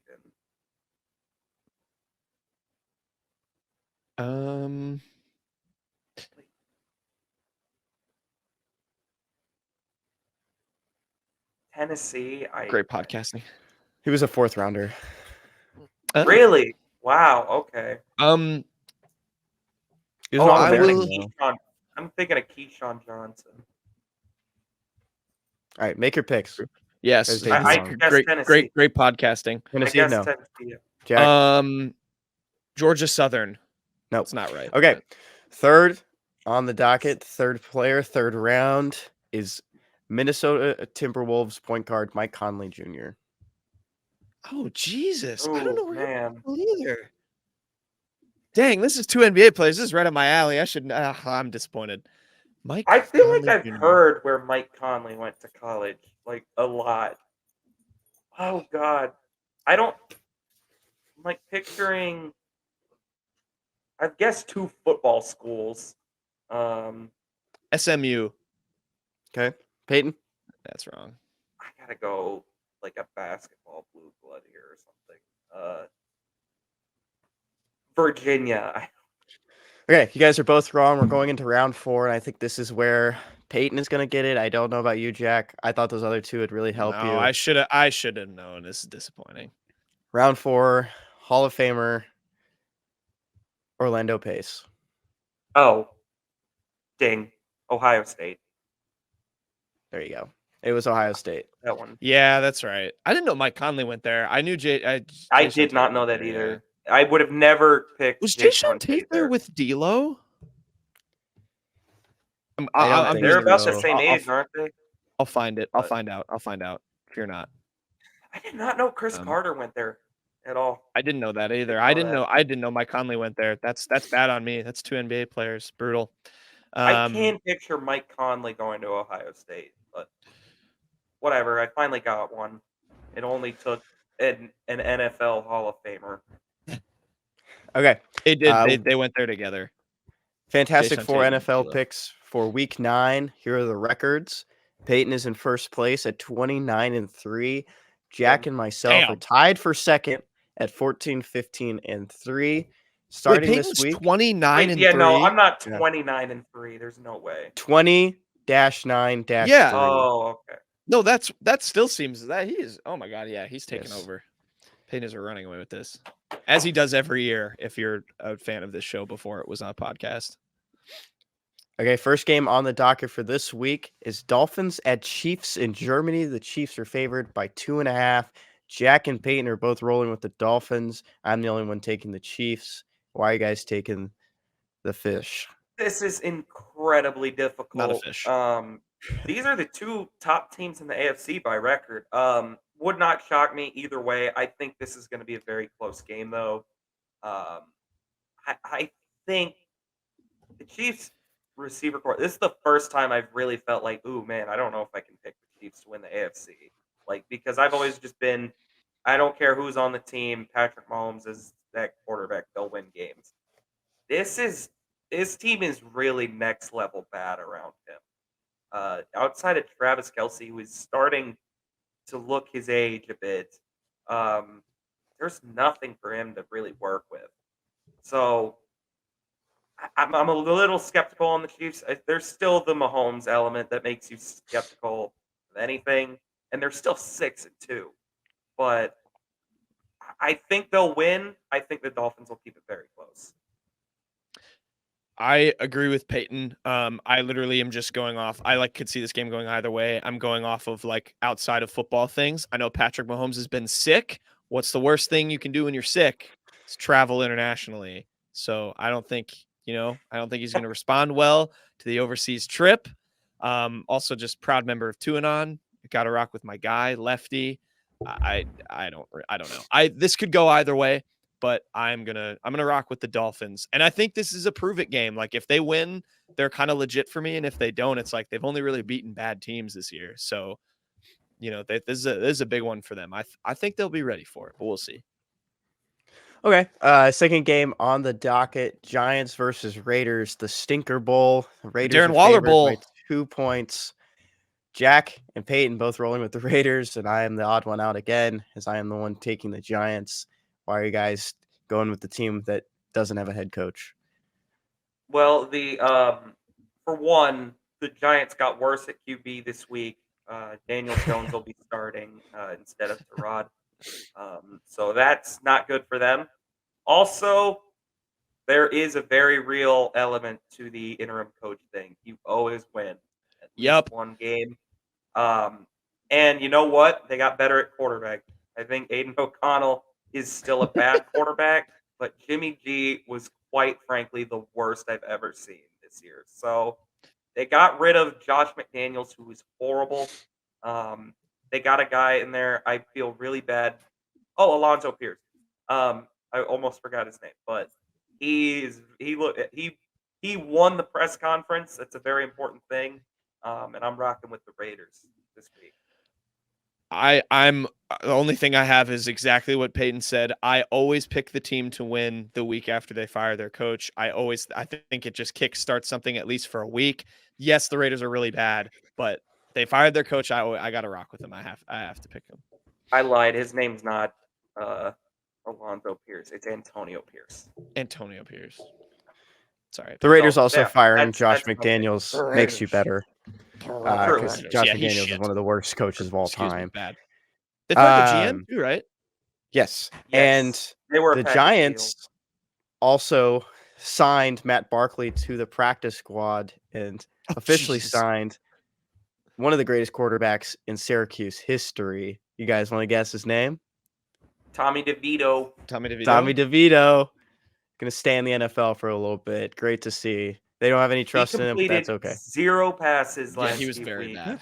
He played half. He played half the second quarter, overtime, and the second half. He did not complete 1 pass. The Giants' leading QB was Tyrod Taylor, who threw for 8 yards and was then hospitalized. And they went to overtime with that. That just shows you how good Tommy DeVito is as a game manager. Number 3 on the Fantastic Four docket is Cowboys at Eagles. Eagles are favored by 3 points. Practically a pick 'em. We all have the Eagles. I think the Cowboys are frauds.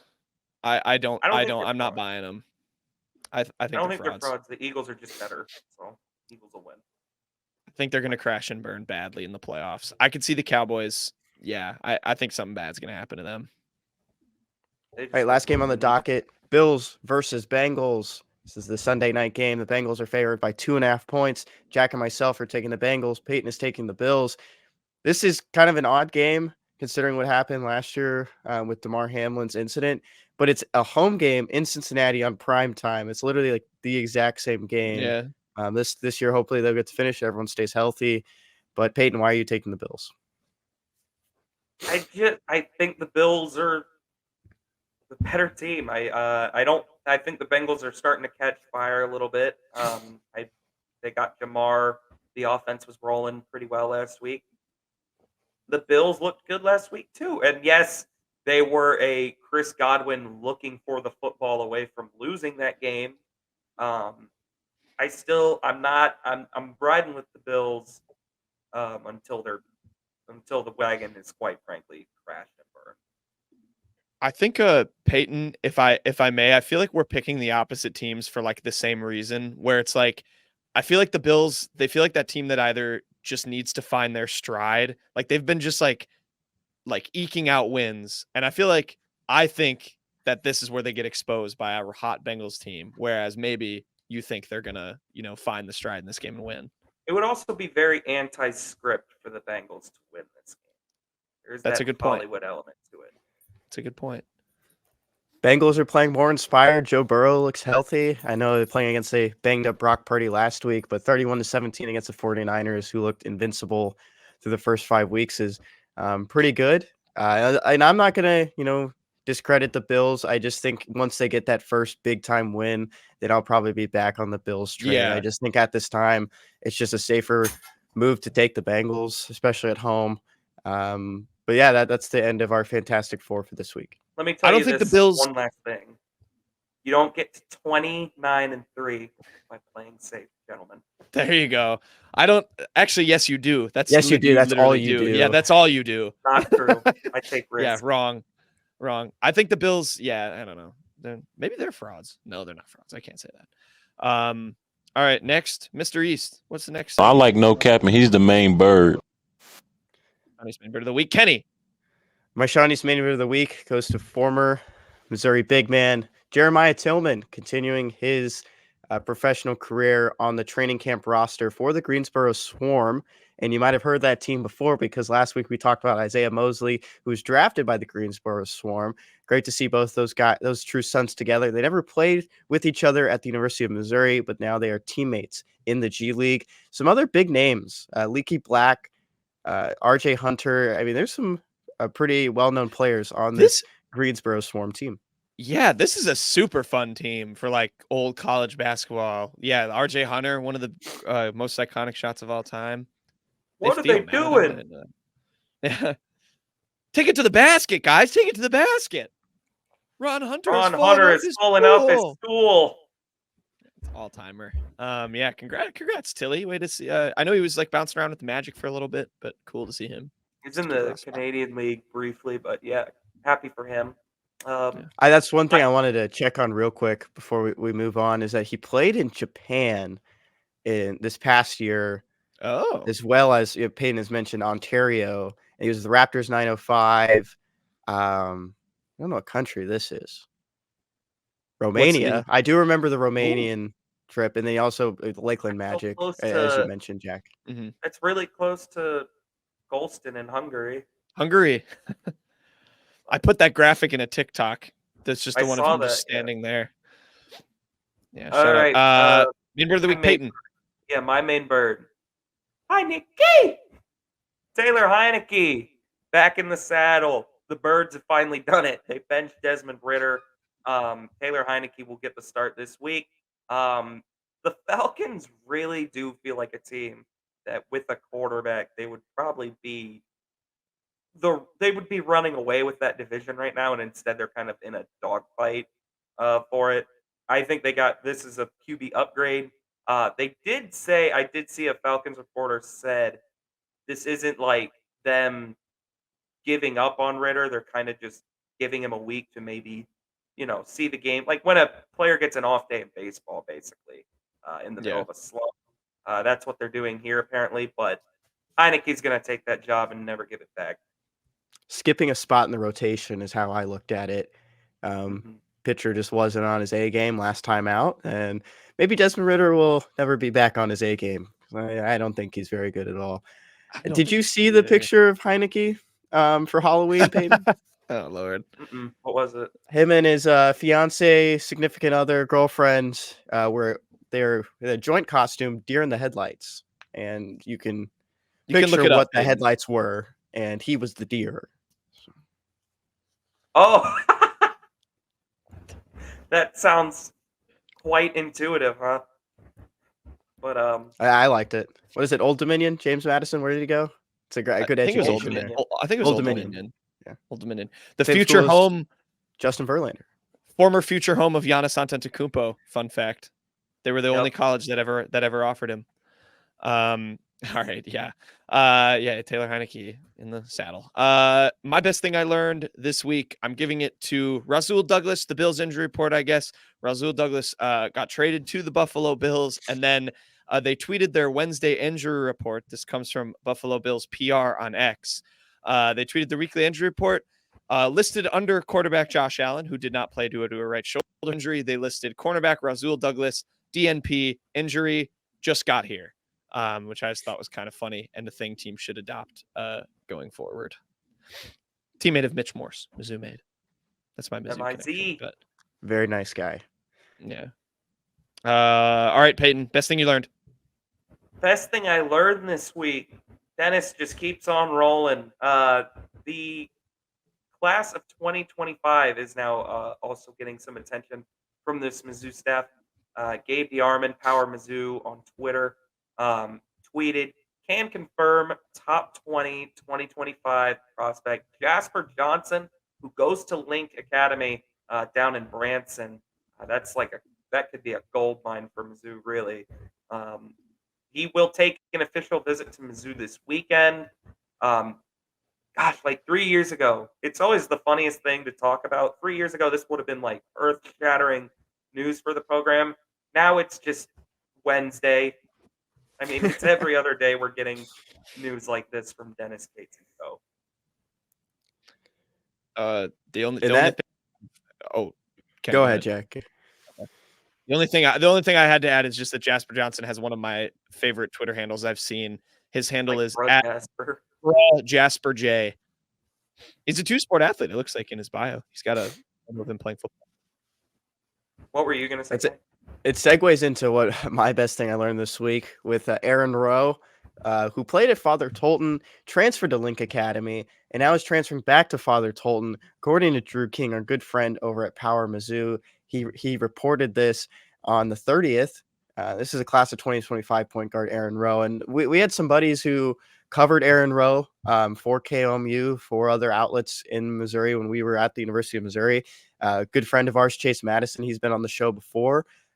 Big Aaron Rowe fan. He's a big Aaron Rowe guy. Really cool to see this guy, Aaron Rowe, who hasn't committed, but he is still a Mizzou target back in Columbia. Not a short drive away to Father Tolton. It's kind of funny. Like, I think because of our friend Chase, like, I feel like I've heard of Aaron Rowe for like 5 years now. And like, he's still only a 2025 guy.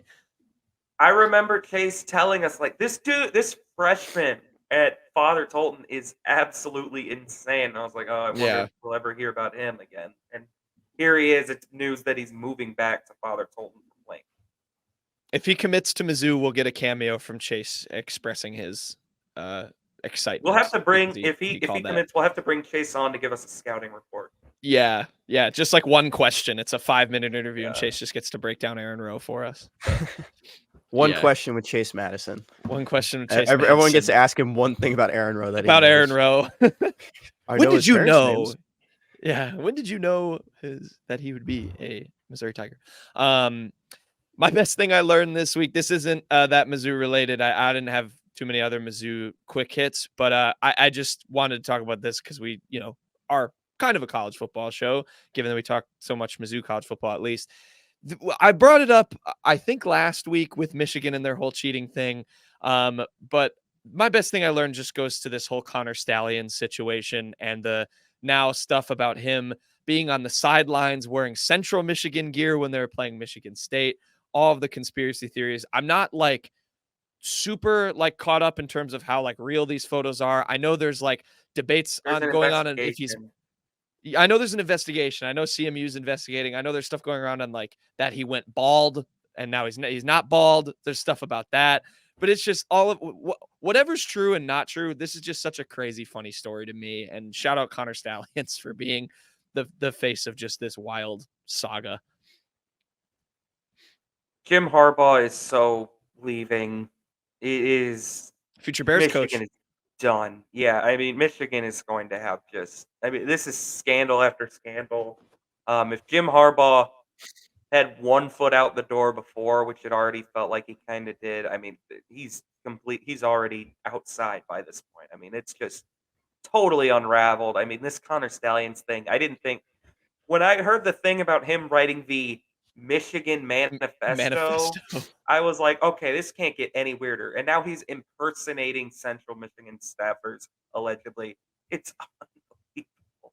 I mean, there are people that are tweeting the sunglasses he's wearing at Mhm. night or have a blue dot on them, which like is a recording.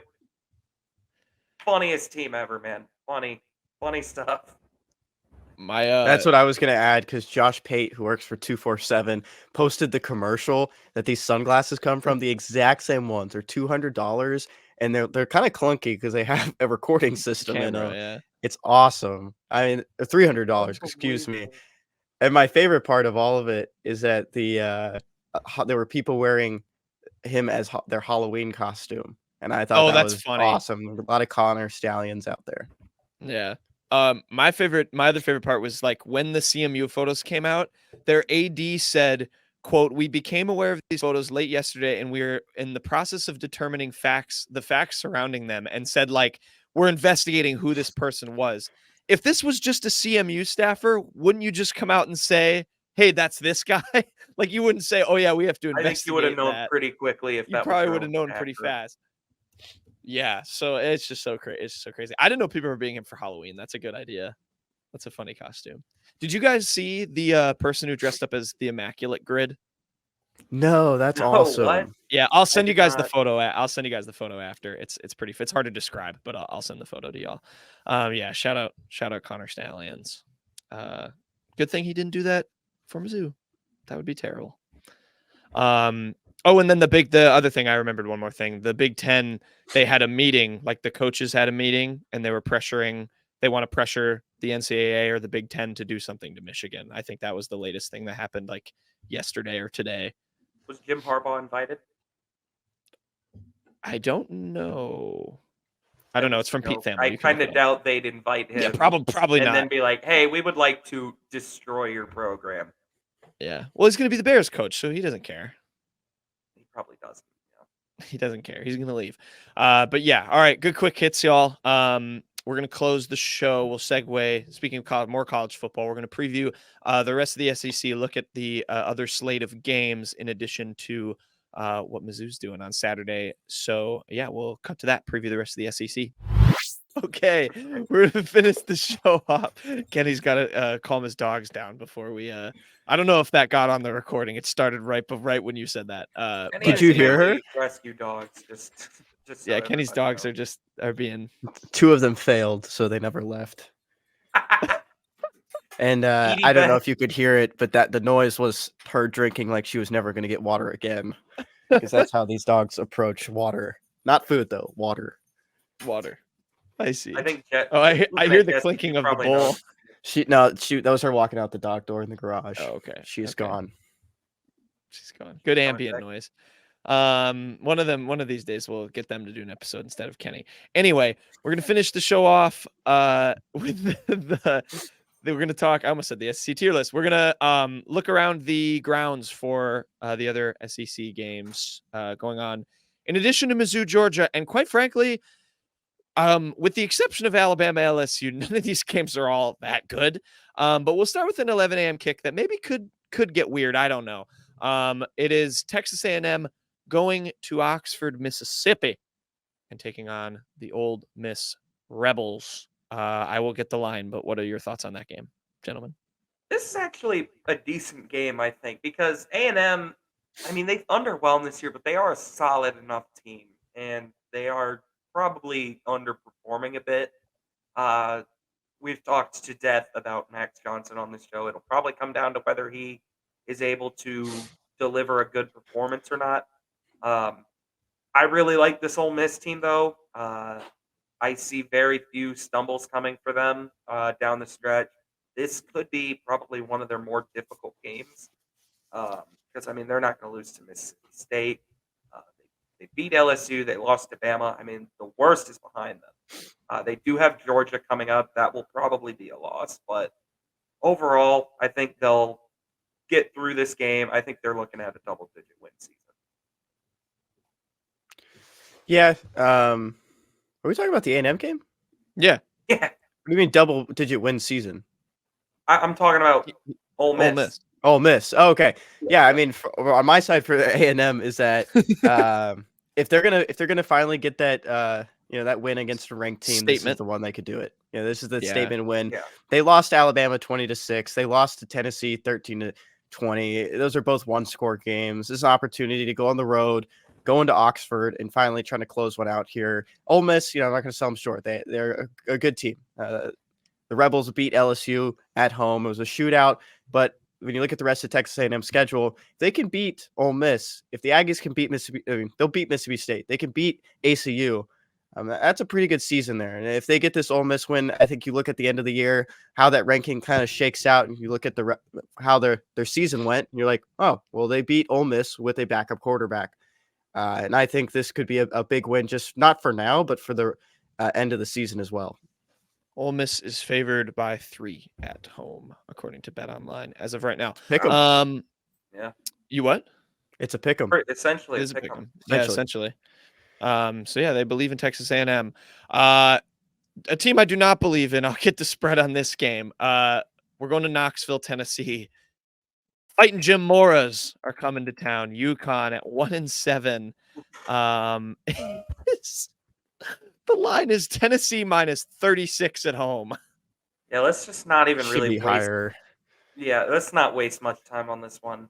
UConn under Jim Mora, they were a nice story last season. They made a bowl game.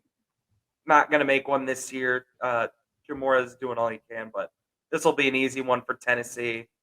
Tennessee gets a win going into Mizzou next week. Mizzou wins this week. Probably looking at game day for Mizzou, Tennessee.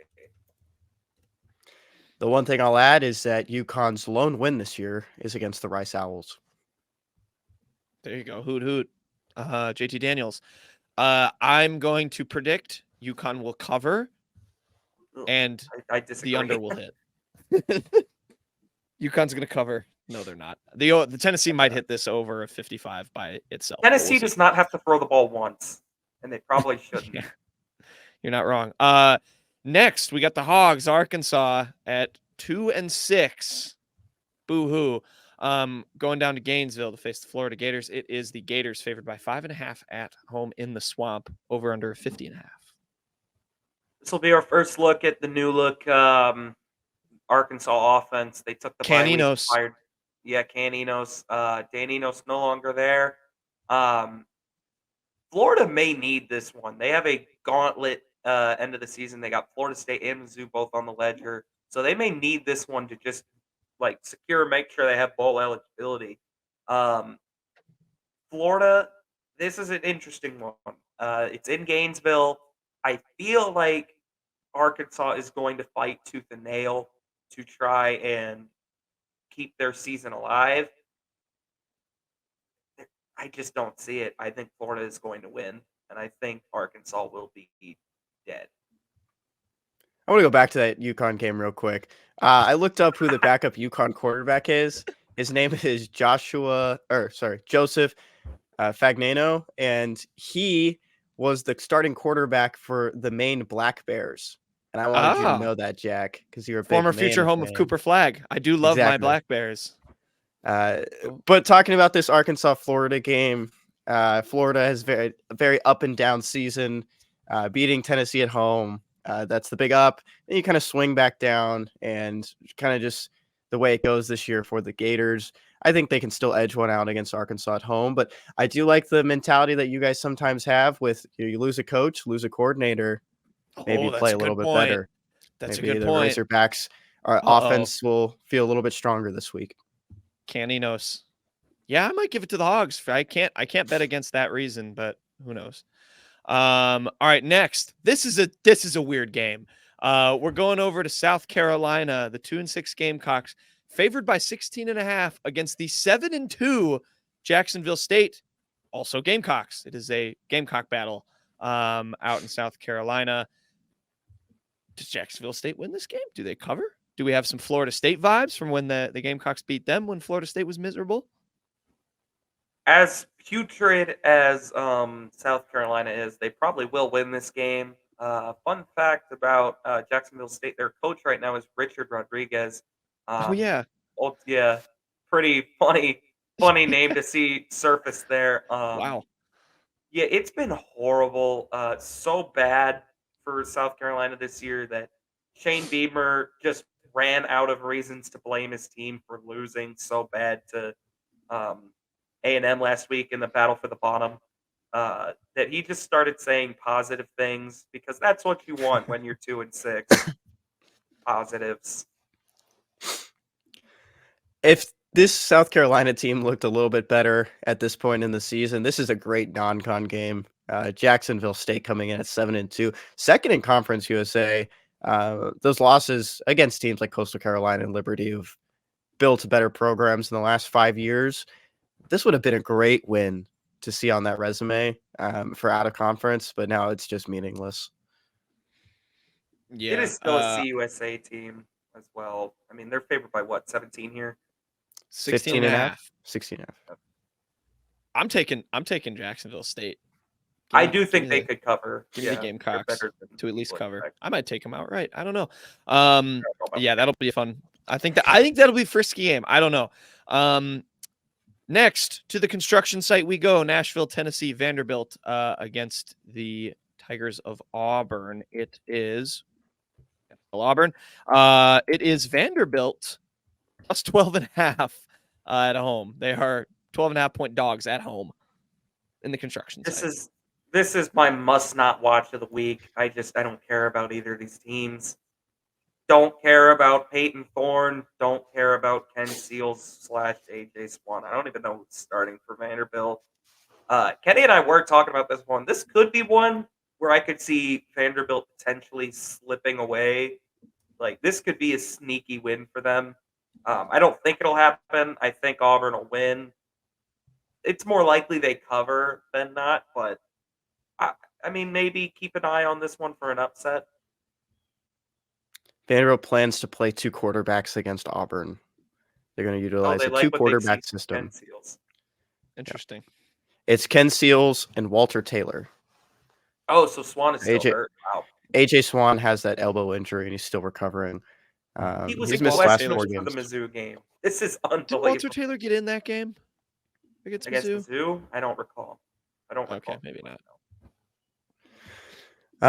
Yeah, I'm glad you brought that up, Peyton, about our small conversation about this game. I think Peyton Thorne looked a little bit better last time out against Mississippi State, but it's still such a weird scenario that that the Auburn Tigers can't really piece it together and get a quarterback. 20 for 26, 230 yards, 3 touchdowns. That's probably one of the best Peyton Thorne performances you'll see this season. And you're going up against the worst team in the SEC. So I think this is a great building block for Peyton Thorne, a week off of his best career game of the season, or best career game or best game of the season. And it's a good week to have Vanderbilt. A chance to build. Yeah, we'll see. Next, a team that I think really needs a win here if they want to keep, kind of positivity rolling for themselves. Kentucky traveling to Mississippi State. They are favored, the Wildcats, by 5 on the road in Starkville against the Cowbell Twirlers. Another just nothing game for me, really. I do kind of hope Kentucky wins a few more. Like, I would like to see that win look a little better for Mizzou. I wish they had been able to pull it out against Tennessee, but not able to do that. I think they'll be fine here. Devin Leary really had his best game as a Kentucky Wildcat by a long shot last week. I don't know what clicked for him, but best game for him for sure. We'll see what happens here. I don't really think they'll have much trouble against Mississippi State. Still don't know the quarterback situation in Mississippi State. Recording her on a Thursday around noon Central Time. The question remains if it's going to be Mike Wright or the freshman Chris Parson, who has not played in a game this season according to Mississippi State's website. Just not a good look for Cowbells right now. I don't know what to expect. We kind of like Mike Wright. We think it's fun that he went from Vanderbilt to Mississippi State. We root for the guy, but man, oh man, it's been in kind of a lost season for Mississippi State. Yeah, his first year head coach. I mean, it's the Rebuilding year. SEC. Yeah, it's a rebuilding year for them. But Kentucky, like, you've had 3 straight losses to tough opponents, albeit Georgia, Mizzou, and Tennessee. So I think a win here really boosts their spirits. They improved to 6-4 because it doesn't get much easier for them. They got Bama and Louisville still on the schedule to end the year out. So yeah, could be very rough if this game does not go their way. Speaking of Bama, however, the game we'll get to and probably fairly enough talk the most about, with the exception of Mizzou-Georgia. The other big one, Alabama-LSU, huge clash in the SEC West in Bryant-Denny down in Tuscaloosa. It's a pick'em, Bama -3, or pick'em essentially. It's Bama -3. What do you guys think about this one? This is going to be a fun game. I'm excited for this. I've gone back and forth who I want to win this. I think it would benefit Mizzou maybe if Bama was the winner here, just because it officially would put the stake in LSU's heart for CFP hopes, would potentially help Mizzou in standing with bowl games going forward. That said, I don't know. I kind of like LSU in this one. I mean, that offense. I mean, they've had 2 rough losses. That defense isn't very good, but that offense can score with anybody in the nation. If I had to pick right now, I'd pick LSU, but I hope Alabama wins this one. This could go either way, and I'm very excited to watch this game. This is game day for a reason. It's going to be an awesome atmosphere. I hope it's close. I hope it's not one-sided and one team blows it out. Alabama's really turned the season around, and Jack, our big Alabama reporter, he can tell us all about it and tell us what to expect. But I like what Peyton said about the future bowl projections and how this could affect that. But at the same time, I just want this to be a good game. Keep it close. I think Alabama edges it out at home. Yeah, I don't really know how to feel either with how this game is going to go. I think we're just going to have to see. I mean, Alabama, it's been the same story for weeks now since they lost to Texas. It's a you lose and you're done. So they've been operating kind of in that like one game at a time. They've been sneaking out a couple wins. I think what Peyton said, like looking at it from a Mizzou angle, it's probably is better if Alabama wins. I also think, like, if I'm really looking ahead and Mizzou does do what it can, like everything it can, and reaches that SEC championship game, I would like them probably a little better against Alabama than against LSU again. I truthfully. But yeah, this is going to be an interesting one. I think Alabama's offense will do enough. LSU's defense is really bad. Also, no Mekhi Wingo. He's injured. He won't be active for this game. Yeah. He's going to be back for the postseason, Peyton. You saw his tweet. He says he's going to be back for the postseason. He said it himself. But yeah, I fully expect this to be a shootout. Alabama's weak point is its offensive line, but again, LSU's defense, they don't really get to the quarterback that well. So I think if Jalen Milroe has enough time, I think they're gonna edge it out. I think it could also just come down to it's Saban versus Brian Kelly. Who do you like better? And I think most people are gonna say Saban, in terms of who better coach, but better person too. Yeah. Throw that in there. Brian Kelly's not a guy you want to root for. Over under 61.5. You taking the over? I kind of want to roll under. Yeah, me too. To be honest. Okay. I'm feeling like this is a game in the 20s that you just kind of sit on the edge of your seat to watch. Like 24-31, 27-31 is where my mind kind of goes. 28-24 is where my mind sits.